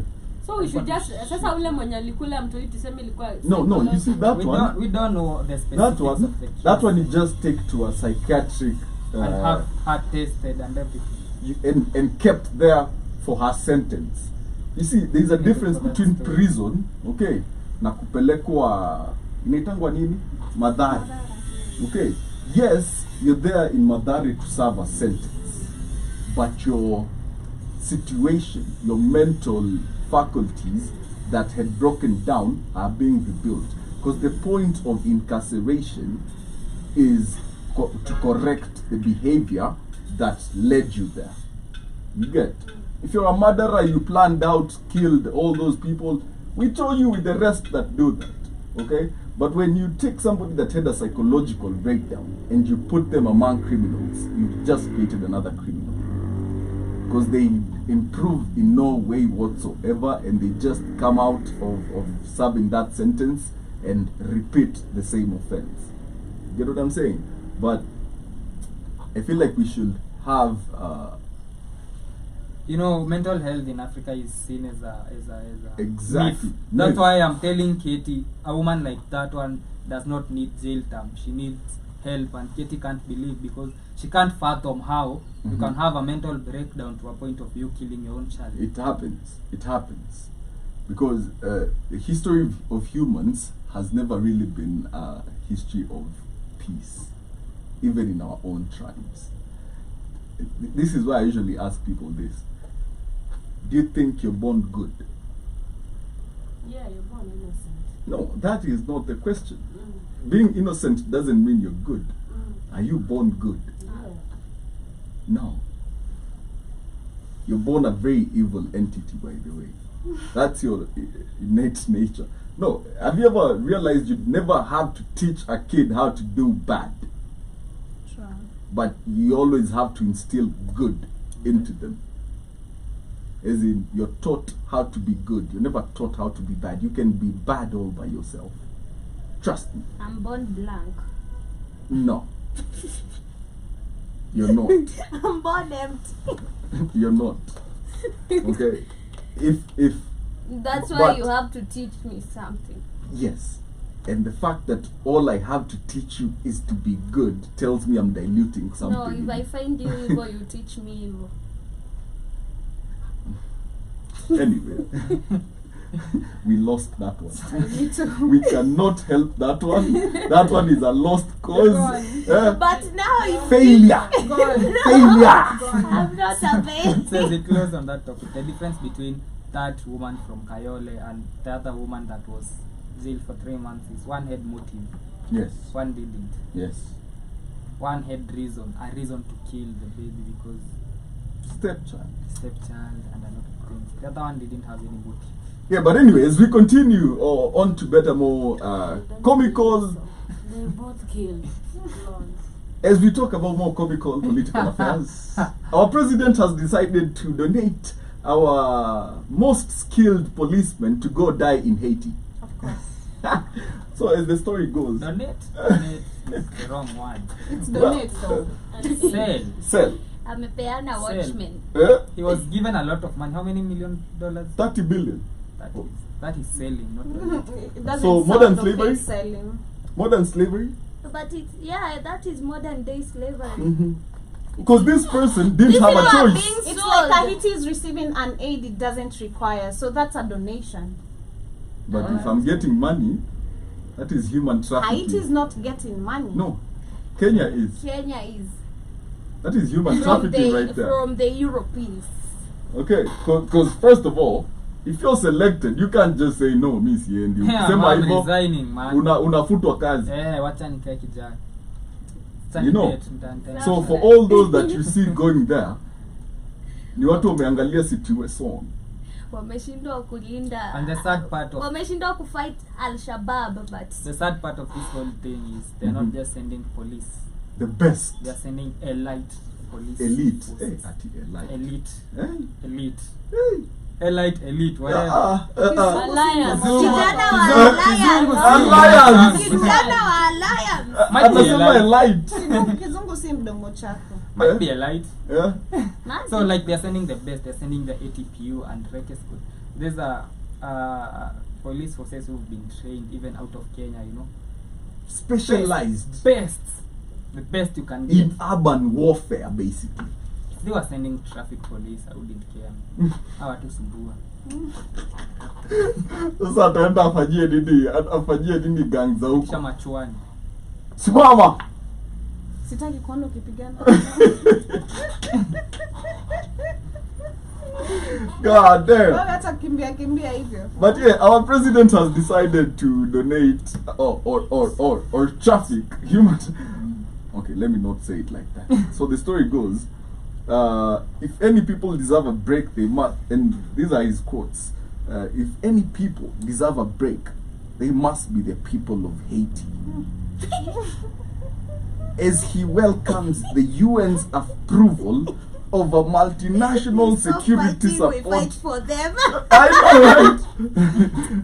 Of a security support mission for Haiti, led by Kenya in a bid to tame vicious gangs that have been terrorizing the country's capital for over a year. What about Kenya? Wacheni tuwapiganie. We don't have terrorists right here. We don't need a break. Who even funds these terrorists? A question you asked at the beginning of the show. Do you know that now our men are going to be terrorists in Haiti? Man. Those are terrorists. Why are you invading people's You know, we have people's areas- countries and they don't want you there? I wonder if the president knows that we Like- have areas in Kenya that Kenyans cannot access. Oh yeah. There is Boni Forest and of course. surrounding areas. You're going too far. In some areas of Isiolo, you can't go without police escort. If you're going to Mandera today, you need police escort. If you're going And you to might anywhere, get your ass bombed. if you go to anywhere, look, there is the clashes in where? Not here, Wajir, but there is the other ones, the communities that keep killing each other over there, Kopokot. Okay, bandits. Okay, they've not even dealt with bandits or Meshindo. The bandits apparently had more sophisticated weapons than the police. A political problem, you know. Of course. Yeah. So is those gangs over there. So why are we going to be involved in another country's political problem when we can't solve our own political problem? Sure. This is political radicalization of the public. But Kamlesh, don't you think that now our men are going to be terrorists in that country? They are going to be treated They're like invaders. Yeah, they are invading somebody's property. You are invading somebody's country where you know you're not needed, and they clearly You're not told wanted. you. They clearly told you we don't want you. Yep. They are claiming right now that Haiti had asked for international assistance, but that's a lie. They told you we don't want your forces and we will treat them like terrorists. And this is what is going to happen. Our men, we are going to collect them So in the airport when We are they going come back to in have the kids. We are going to have Fatherless kids. fatherless kids, you know, and stuff like that. And why is it that we are fighting for people's problems and yet ours are ours staring are us in the still face. staring and we can't even solve? And again, there was this guy talking about Haiti and sending. I think he's been Keith shared a video. This Yeah. former sniper. Yes, Yeah. and you know he's saying that Haiti actually has its own bigger problems deep down Yeah. there that we don't know, and we are getting involved, you know. So apparently wanaenda tu hapo kuliwa. But you know, Kenya is working with the Europeans at the end of the day. Kuna Kenya wameendea huko. Si ati wameenda kupigana. There's But- something there's deeper something- than that, because why would you receive money from the Europeans to go and assist your own black brothers? Look, every invasion of a country has never been for the best or the benefit of those people. The local. The locals are never the ones to benefit. There is the invader Yeah. is the one that benefits by stealing resources and basically just bullying a country. And this is what our president I says. don't think even it's bullying. There's something bigger they are going to get to do in that country, because why Ruto says, for us in Kenya, this is a mission of special significance and critical urgency. I wish you could use those statements about the Kenyan economy. Have you paid him the same amount? I mean, Yes, every month through taxes. I have. I pay him every month. And as Katie is saying, what's that deeper thing that these white people have told you to go get over there? and why are you there fighting their war? This is house niggers. Okay? This is what happens when you have a country run by a house nigger, a house slave. Okay? Being pushed out there to go whip the field slave for fighting for their freedom. Hata UN has peacekeepers, right? Peacekeepers. Then why don't UN send its peacekeeper there? They're not seeking peace. Why can't we send the word? Yeah, why can't we send the Wagners there? But anyway, As we sent the Wagners to Haiti. the Wagner group. So continuing with the Ruto legacy and inventiveness of how Kenya can be a forward-thinking country. He says that he's launched portable stalls that will enhance flexibility of traders. Okay? God damn. He says they represent flexibility that will enable small traders to adapt to changing market locations and business necessities, hence increasing job opportunities and earnings. How much did he pocket again to go to 30 billion. donate our people in Haiti? 30 billion. By the way, All he can give is cuts. let me tell you something. Every time you see a human being use hence in a sentence, ndicho anasema. Nakumbuka venye ukiandika chemistry. This reaction therefore Hence, As you I know, read somewhere. resulting just making the statement longer to seem like you know what you're saying. thereafter. The only advantage that thing he launched has ni tunaweza potelea kanjo. Hauwezi ni bike. Ni bike. Ni Ukiwa na bike mizigo huwezi huwezi unakimbizwa. Kwanza jamii tao. Unapatwa. What the hell are you saying? Unahandwa. And then let me ask you, tuseme mama umeona hiyo kitu kwanza na shanga hivi. Hii ni stall gani? Very small. First of all, it's so small. Ya kuweka nyanya tatu. Are they Unajua? selling it or giving it? Of course, you're not going to give it away for free. And definitely, there has to be tax for this thing. Lazima ujue kanjo ndio upewe hizo vitu. Na kutakuwa na tax for it. Ama niambie tu, security gani yenye baiskeli Kanjo. na nini? Security gani? Eh? Na unaenda kusimama wapi ukiuza? Definitely it's mobile, okay? But you can't sell while moving. You have to go to a place, you know, uuze kidogo, umove, si ndio? Hiyo time uko hapo, si kanjo is on you. Maybe sasa hawa se watakuanga na hizo cards. Sasa ni sniper Watakuanga mode. wanaishi kwa jam. Sasa like watu wako kwa jam tu unataka nyanya. Kako hapo. Nyanya omba. Mtoto amekula tu fruits leo. Ikisonga. Tu fruits hapa Wanapenda hapa. nyanya kama ice. That is the Sincerely, how goal. is the security there? There is no security. You know what even 30 billion later, all we are getting Thereafter. is stalls. Kid is What saying it's not perplexes 30 me on- million. He's saying it's $100 million. $100 million for us to send ATP and Reke, our best men. our best people. Strong forces. In short, if we have a terrorist attack, if we have a terrorist attack right now, Kenya in is a- Kenya, KWS ndo watakuja. Literally. Tranquilize the terrorists with their tranquilizer guns. If we have another NYS. attack Watatuma like the kanjo. one I swear. the one that we you know had what in is West sad Gate about Mall. the story that you just read? What is sad about that story is we are in 2023, countries are opening up innovation labs, STEM projects. People are launching nuclear projects in their country. Healthcare reforms. Yeah, We are launching bikes. bicycles. So And why are you not stalls. even And toy building cars. stalls for these people?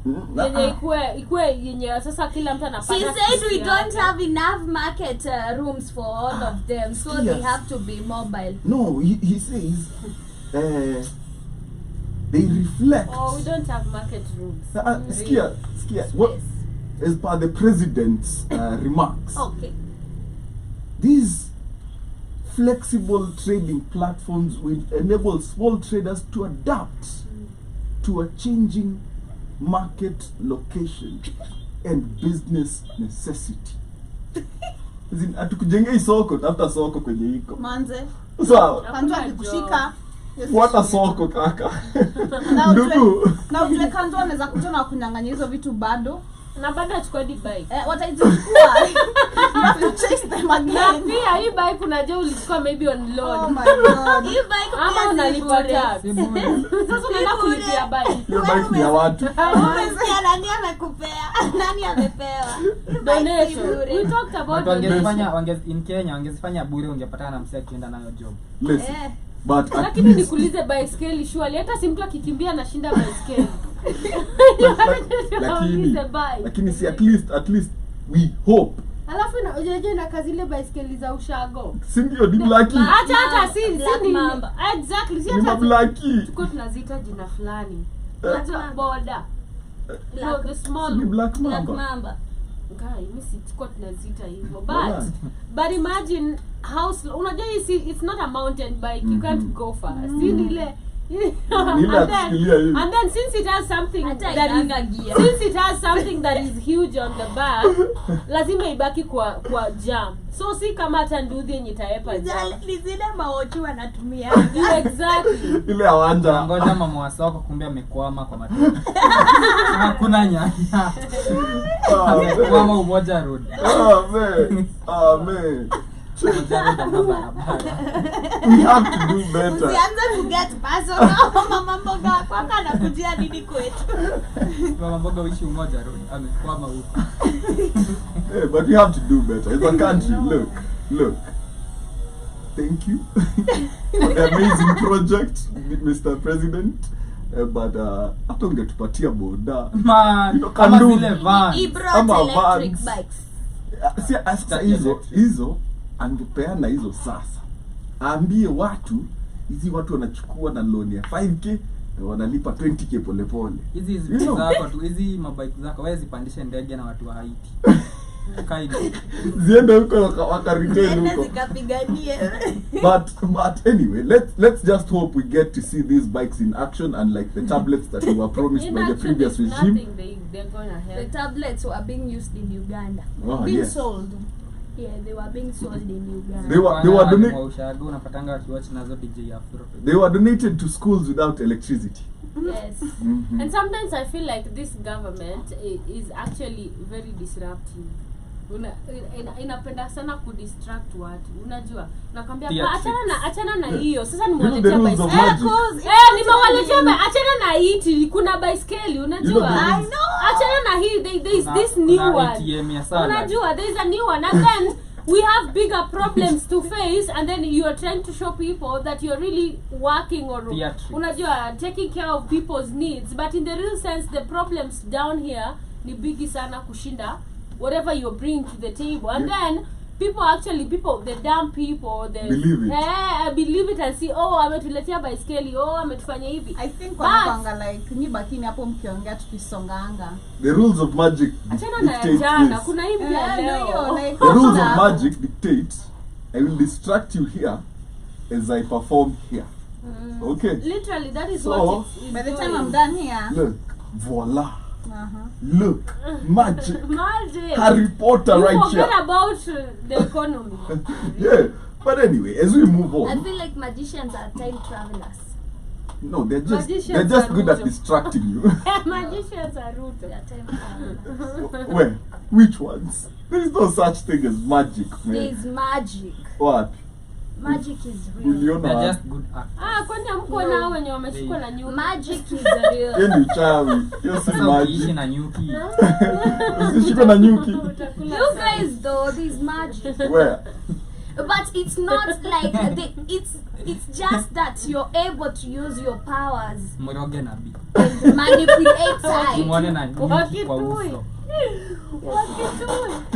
Ita nyuki whistle. I'll assume hiyo ni magic. No, that's Okay. not magic. Fanya but punda there's iongee. magic. Fanya punda Magic, iongee. yani Hiyo ni magic. There's Let magic. Katie cook. Ebu tell us that magic. Cook.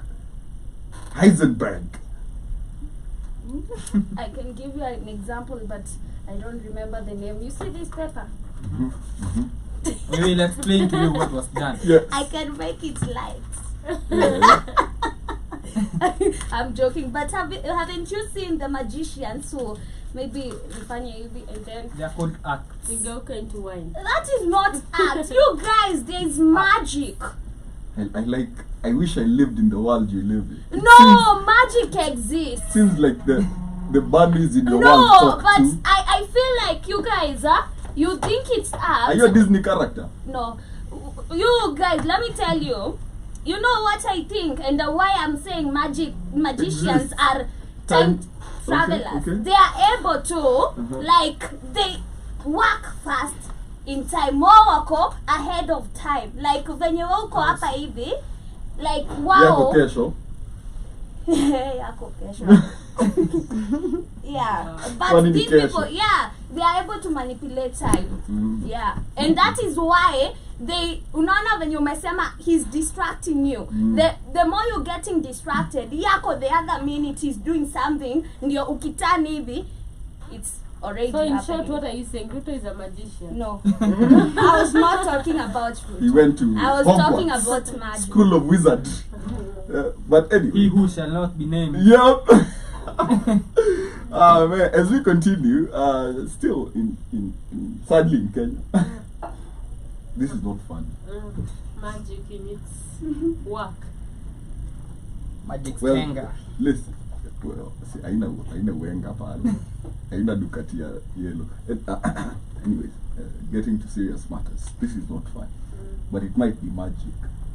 So, in a certain school called Eregi Girls, students have mysteriously developed some form of illness that showed them almost break dancing.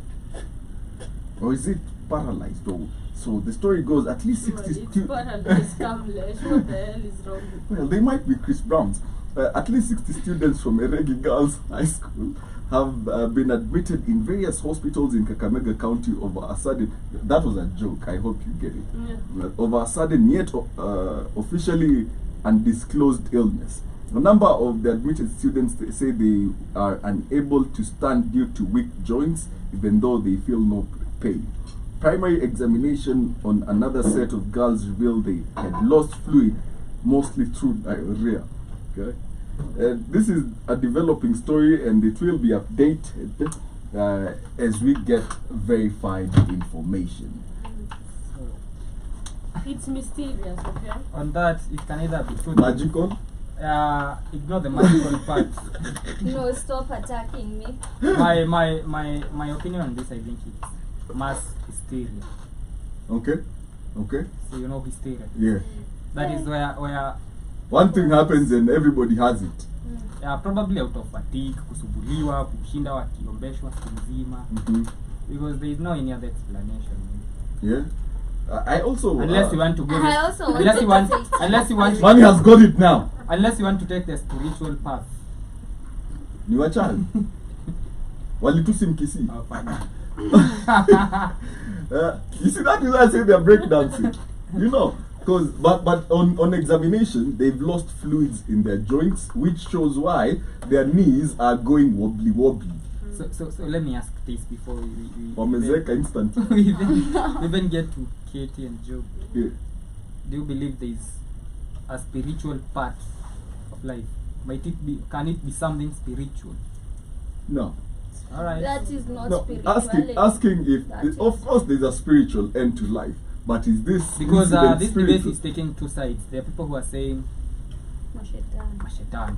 That is not Mashetani is It's not spiritual. nothing close to spirituality. Listen, there's no spirituality involved here. Yes. This is an institution not taking good care of the students it's been put in care of. So, and you have to, for context's sake, Mhm. you have to mention that this happened after they had a weekend challenge. They had pastors come over. What? Me, Yeah, I it know happened how that I after can that. understand. It was after I they know, I spent a relate. few days fasting and praying. At the first, So you have to Man. put that into context. You have to contextualize this. look, we are whole shakahola in schools now. But that happens There was a in pastor schools, who though. came on. Yeah, that What People happens? fast in schools wanaleta voluntary, si kufast but Voluntary. wanaletanga mapasta. weekend challenge. Kwani nyie mko na weekend challenge? No. No, wanaletanga mapasta. Am- Shule ndio kwa shule no iko na pasta. weekend No. challenge No. aje. I was in Asiyani. a Catholic school. I was in a private There always school. used to be a weekend As we challenge used like to have once a pastors year. coming in No. The whole weekend. wanakuja for 2 days and then after that kama uliba nguo za watu naregesha. And you can Unafeel ask as if people in the kitu comments. That happened to like imekuingililia. 90% I know, of schools in Kenya. happens. Our school didn't have Una that. feel- like, this is why I say if it's Weekend about challenge. pastors, then I do agree with even what this woman. There's a woman who was saying that there is this inaitwa mass CG. I don't Hysteria. remember. I don't even know if that is the And name. it is very common Na among akasema women. ati, Yeah. yeah, it happens with women and then anaweza sema kitu and then kila mtu akuwe na hiyo anxiety. So Yeah. you find everybody acting the same, unajua. So it looks like it's mysterious, but ni kitu ina. So when you I look have a at theory how women are none of any women's cycles can sync up yeah. the same way hysteria can sync up with a group of women. Okay, and now it becomes mass hysteria. Yeah. And And then unajua these pastors also ignite fear into people, because I do remember during when we used to have, when we used to have this Walifanyia nini? weekend Challenge. weekend challenges where we had pastors coming in. It happens all in most of the Kenyan schools. Yeah. And unapata the pastors would come, say stuff, and just when you feel like, oh, you're supposed to get saved and stuff like that, unajua. And then it's like hata uko nataka literally ulikuwa tu in the moment umeenda unaget, anasema regesha sijui nguo za watu, sijui kama ulifanya nini, he puts a box there or a big thing, and then he has to just put them back there, and then everybody will do that, and then that day, the next day, people will be saints, and then after 3 days we go back to our we used to have, system. what do we call this? Stealing was a daily basis. People would be in school, theft Kila is siku. not theft. It It is And you know what mine the is yours, pastors- yours is mine. You know what those pastors Si used to tulikuwa do? tunaita So angekama back. and then unasikia anasema, for example, anaita wezi, and then unasikia I can see you at the back, and you are uko hapo nyuma, unajua wewe ni Play with mwizi, words. ko confident, I can see you at the back, you are a thief, and God is calling you, and if you don't come, he will punish. Mbogi inatokea. I swear. And then anaambia you're not going to be punished. Alafu unasikia, I Now can if you still ever see 3 of you, there are if 3 you- remaining, there are 3 thieves remaining, unajua uko mmoja wao. I know. And then they tell you they're not going to punish you, so just return everything you've taken. Basically, all that People is return you're stuff. tripping. Yeah, Psychology. exactly. Literally psychological. That's why I'm saying maybe the person psychological manipulation. I can see you at the And back. that is what actually You are a did. chronic No, that masturbator. cannot Unaamka trigger all that. Nyongi. Definitely, Kate. If that happens to women, that might have happened. Yeah, but now, no, I don't think it's about anything with the pastor. But It's it very, happened very after the possible. pastor came. Wallace It's very, says, very possible can you from can you people read who have Wallace's experienced comment? that in Okay, school. Wallace It's is just- saying, it's no, just Kamlesh, when possible. you start talking about menses, it's all about the pheromones. I think people don't understand jokes nowadays. And Kamlesh, Wallace says, mass hysteria is far away from the pheromones attack. So they're saying it's a pheromones attack now. No, No, that's he's what's trying to explain what I know. That's the answer. But when you look at this situation, and you look at the pastors involved, and It happened after the pastors came. you hear the testimonies of these 2 individuals that, Yeah, that, do that have thought they were in believe. school, or is it 3? Joby, did you have those things in your school as well? No, we did have. Did you have them, Katie? Hata mimi, I'm wondering. Si tulikuwa that is nazo. to You say were one central Yes, school. we had them. you were in. Okay, let's correct them. Every big school. not big school. Come on, you know. I know schools used to have those things, We but can now ours was Every big school. ours didn't have because we were a Catholic sponsored school, so we used to have masses, not the nini, but we had masses all the time. The way of the cross every time. Hey, I was in a Mi high school nimeokoka mara 4 kila mwaka. Wewe uko na shati huko nyuma sia. I think I'm lucky. I'm lucky because for the first 2 years of my high school life, I was in a Muslim school. Then after that, mimi nilikuwa tu kichwa ngumu.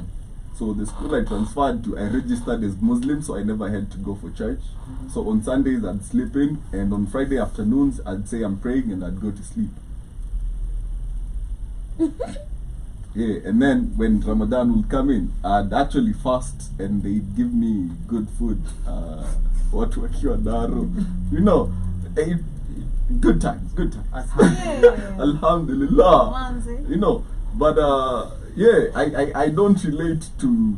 I don't understand how education and religion. I don't mix. think you know how fucked up our country is. Let me give you an example. Please do. There's a university right I'm so Here. poor with directions. African Nazarene kwa wapi kiwa hapa? Pali tu hapa. Okay, so I have a friend who studies there. And, Wanaompanga before class. Now No, you can't wait. graduate Yeah. if you don't attend church. So like they have services and the services have marks.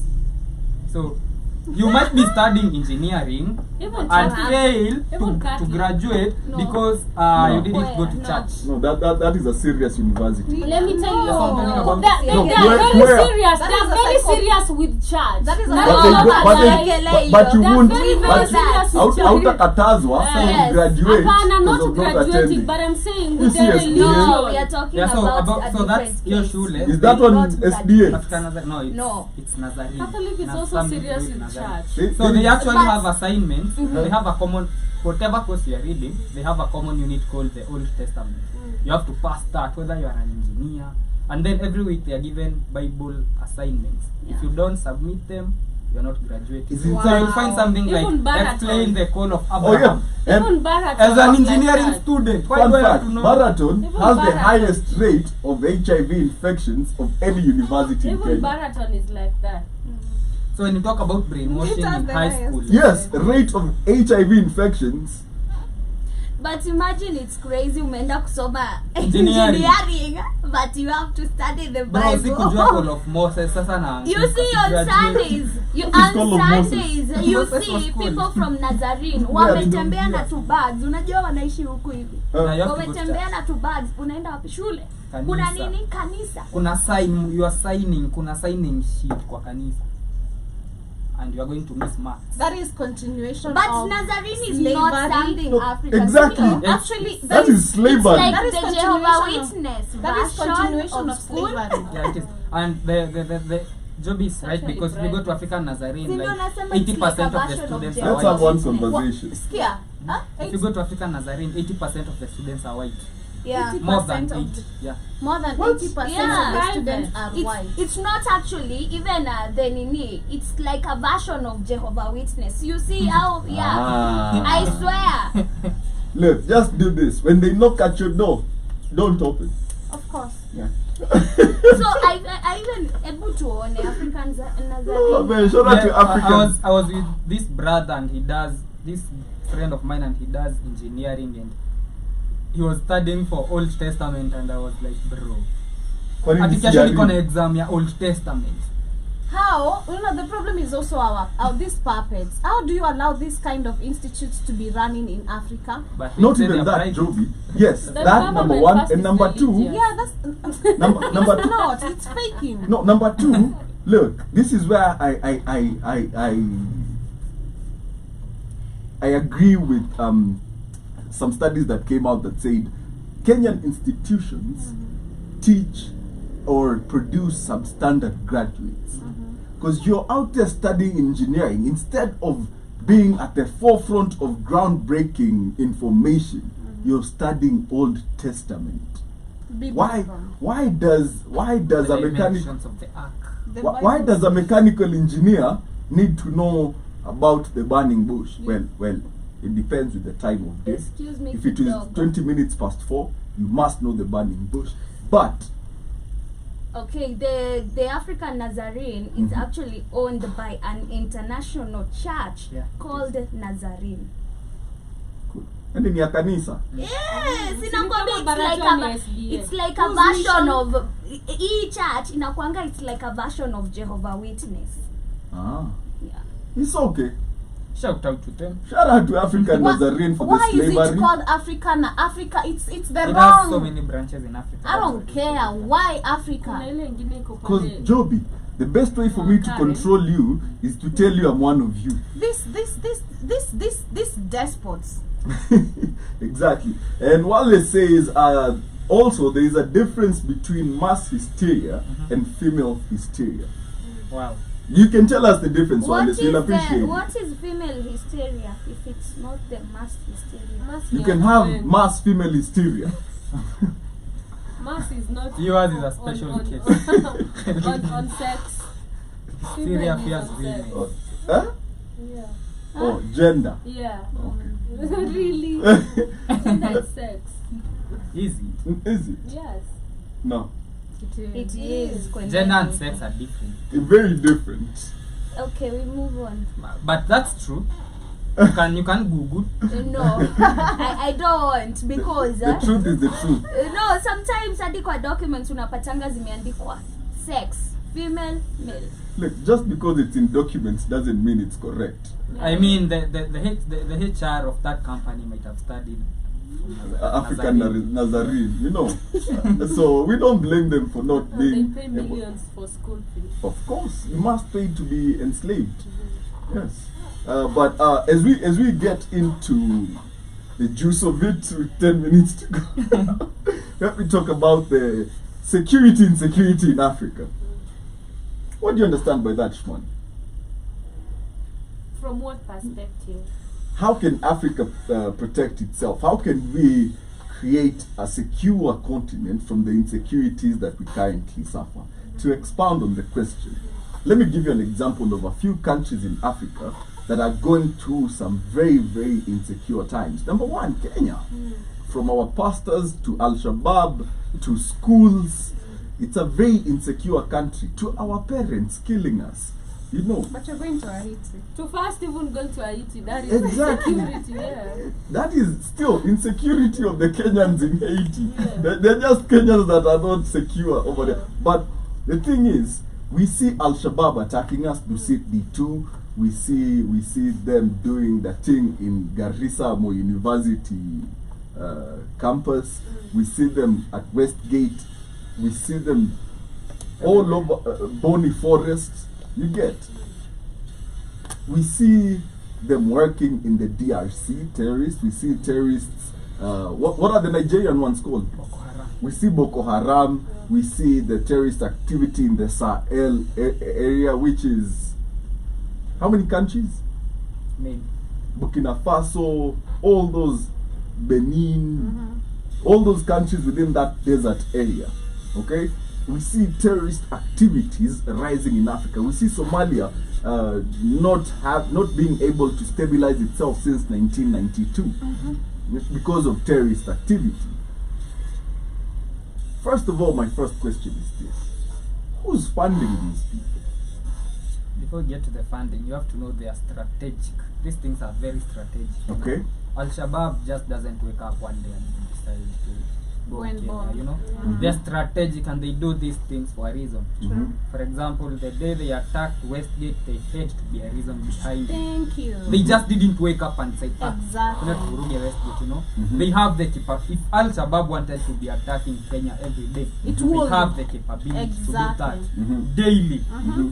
But you know, Al-Shabaab are like what do I call them? An army, somebody's army, and they answer to someone, you know. And every attack that you see has a reason behind it, and it has a purpose. From 1998 to And- the Westgate. And if you look at Kenya, for Recent one. example, the forest the coastal forest, Boni Forest. Boni Forest is a very small forest, Very small. small Yeah. area. Uh-huh. It would take KDF less than 3 days clear out that forest corner to corner. Like waanze hii corner wamalizie ile Ile ingine. Kila What kitu hapo clear nje. anything hapo, but they can't. Why? They also Deeper, answer to it's someone. political. There is somebody's It's agenda. political. They also answer Get to deeper. someone. You know, Okay. we had the current defense CS once threatened to name Al-Shabaab financiers in parliament. What? He said that. You can look for the video. He said he's going to name the financiers of Al-Shabaab. That was like 8 years ago. Never done that. Right now he's the CS of defense and he knows the financiers and he has never made them public. You know, after he said that, I don't know what happened and he went Mute. silent with the story. So We got bored probably or so. silenced. You know, you look at Boko Haram. You know, if they wanted to eliminate them, they would. And you also have to look at some other things. For example, you started with Suicida, and he has a song called Extremism, Added, and he talks about how the youths who go to Somalia are Make money. paid a lot of Yep, money. Yep. Ushaiona kazi gani ya Al-Shabaab? So, give you first-hand information and first-hand witnessing. Back when I was in campus, we had 4 chemical engineering students quit in their 4th year and join Al-Shabaab. Good man. Yeah, and they were always balling even before it was even in the news, okay, because they recruit in universities a lot, okay. These people actually can make their own weapons, not like guns and whatever, but like homemade bombs, chemical warfare, because they recruited, and these people were always balling. Like I remember those guys. One of them was the first time I saw Hennessy firsthand, like Nihi. You know, like I used to see it in music videos. Like the game ameshika Henny. I'm like, damn, siku moja nitashika Henny hivi man. You get? The first time I saw it was, and I was like, where'd you get your money, my G? Like, I'm hustle too. And then we come to find out later that they had been indicted into the Al-Shabaab group, and they just disappeared. And the story was that they had joined Al-Shabaab, and evidence was later found that they had actually joined the terrorist group. So yeah, and they were paid well. I mean balling. Yeah, for anybody who invests, there's something called ROI, return on investment. If I'm giving you 100 billion, I expect something back. And I expect you to send people to Haiti. And when you see Al-Shabaab wametulia, and you see there's no terrorism in Kenya, wametulia, just know things are going according to order. Exactly. Yeah. Order of who?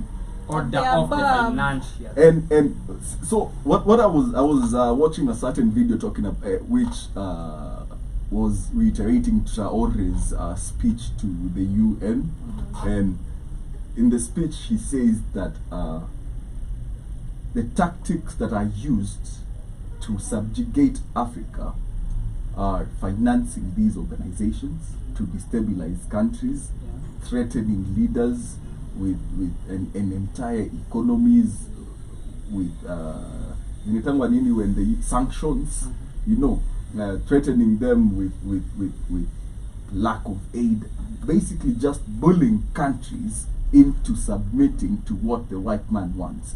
Is it safe to say or to assume that most of these groups answer to entities outside Africa? There were rumors and confirmed rumors. There was a time like 2 months ago, there was so much terrorist attacks going on. We had so many KDF being killed along Garissa. And there were rumors that, and confirmed, I repeat, rumors, I repeat again. Rumors, yeah. Yes. That the US had stopped sharing intelligence information with Kenya because of the LGBTQ story. And the moment the story ended, the way it ended, the attacks ended also. Yeah,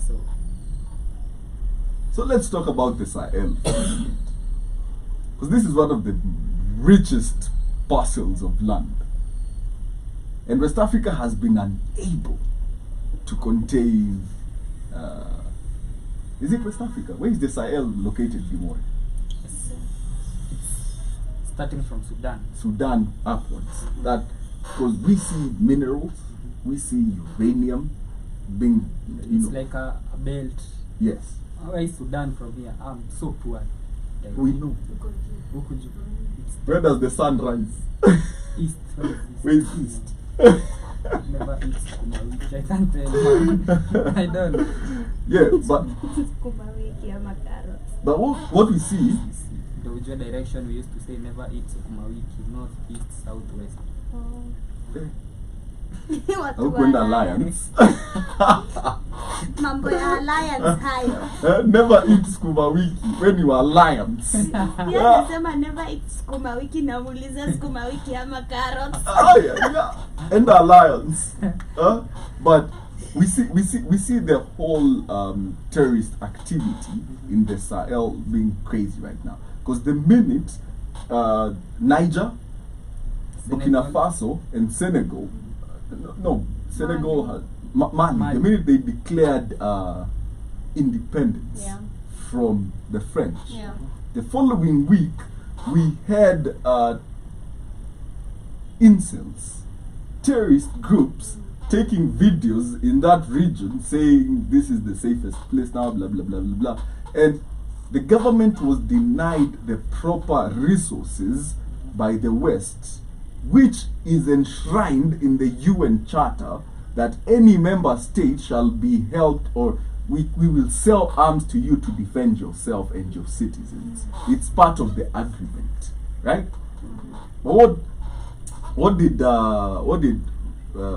France, Belgium, the UK, they all told these countries no. That's why you saw them going to Russia to get the weapons they needed for them to be able to fight these terrorist groups. And that is why I say we have to start thinking about these organizations as extensions of certain alphabet boys. Because if the US wanted to end Afghanistan war, Kitambo, it would. I mean, you're the Why biggest, would they end something they started? and they're making money from. You know, who's supplying them with arms? Good arms. How does a country like Nigeria find itself in a situation where it can't deal with a new terrorist group? You remember the time they kidnapped girls? How many girls? And I'm like, Doing They had it. to negotiate, as in they wouldn't even, as in Fight. Yeah, they wouldn't fight them. They had to negotiate. Even recently, they kidnapped again. Again. Again. And released some. and there was evidence of these girls returning home pregnant. And there's another evidence. There were girls who were kidnapped near Buhari, where he was having Yeah. a vacation. Yeah. Not even a vacation where he resides. Yeah? Yes. And you can imagine where the president is. It's the most safest Sir, place. Yeah. Look, And you then should you have the say like military 20 here, minutes. like 400 police Walk. units. Like, I should be able to walk naked without any fear of getting persecuted for my nudity. Why? The president lives here. He told me I like seeing you naked. Walk around. Shout out to the president. Of Nigeria that likes. But anyway, this is not a Benin child molestation case. Is it Benin? Gabon. Gabon. Yeah. Well, tomato. The devil that lives in you lives within them too. But not Anan. But oh shit, that's a bad joke. Yeah. Anyway. Insecurity, that. security. Security. What do we do as Africa to secure the Sahel? Do we send, instead of Haiti, do we send Reke to Burkina Faso? When you say do we, I am part of this country, aren't I? We are, but do you think Can that you now send your them? nini is Check. this sanction now, Listen, the ones with the I ability to can sanction. ride the bicycles, nikiuza nyanya. Okay. but that doesn't mean So, you do have we the is a good- authority to decide who is going to You are asking rate a it. good question on do we, but you have to remember that the we in this story Who's there? Does is them. Yeah. Okay, let me rephrase it then, since you're like specifics like It's that. a man. Semantics.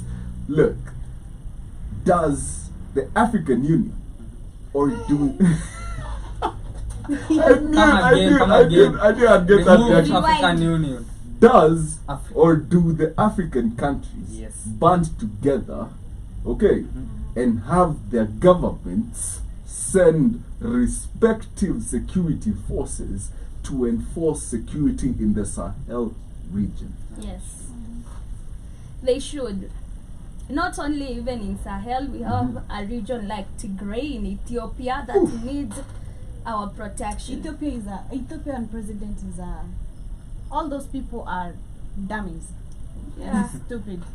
I can only name you 3 leaders in Africa that are not dummies so far. Niger, Mali, and Burkina Faso. Yeah. Just name the countries. You know, That's it. for me, Kamlesh, I would take a different approach. Tell us, I wouldn't send forces and everything. what Why? would you do? This is a war, an ideological war. Okay. You know, they get sponsored, they get arms, they get money. Mm-hmm. How does this money flow into Africa? You know, if we cut, people fighting for Al-Shabaab are fighting for Al-Shabaab because they are getting paid. Okay. If we find a way to block the The money money. from reaching Al-Shabaab, they are gonna quit. Mhm. All of them. Mm-hmm. You don't even need to kill them. Mm-hmm. These are just fellow Africans who have been brainwashed into some other bullshit. Okay. If we send armies, we are killing our own people who have been brainwashed by them, you know. So I would, for the money to get to Somalia, it has to come through somewhere. I didn't just haikukuja from the air, you know.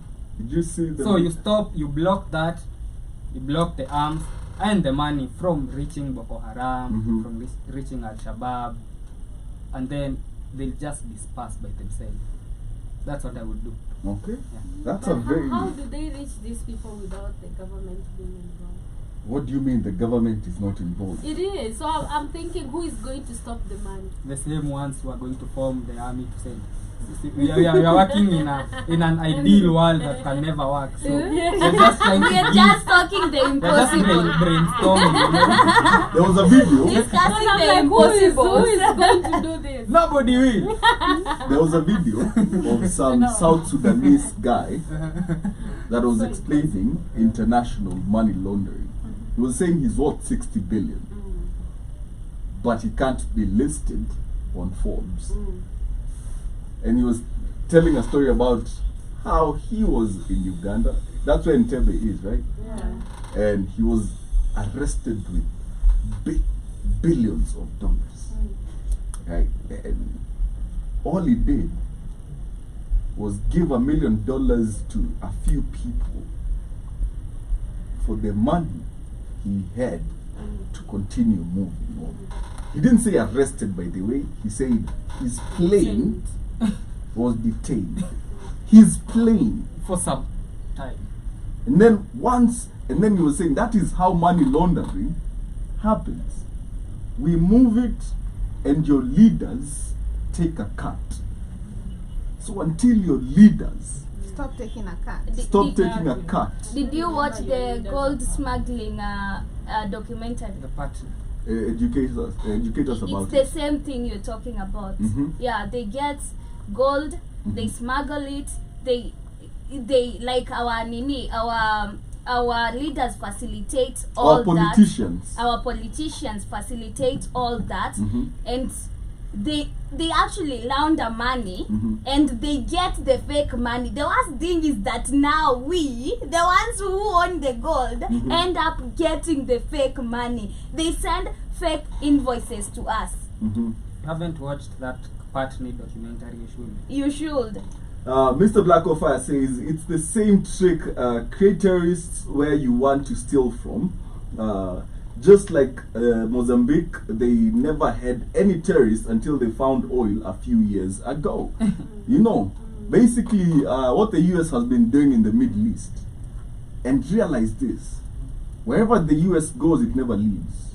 It just sets up a base. Yeah. In the Philippines, Japan, South Korea. Where were they beaten? In the Vietnam? Yes. Vietnam. Vietnam worked. Man. Vietnam. How did they created movies? This is why the US is suffering. By the way, let me teach you a trick. When they start making movies about them, a single man heroically winning a war somewhere. Was Rambo an American? Yes.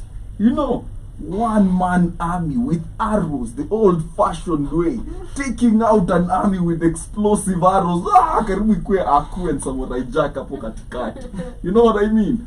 But look, they did the same with Black Hawk down in Somalia after they were beaten black and blue, red and blue in Somalia in 1999. I mean, we still have their planes and tanks being played on by the kids in Somalia.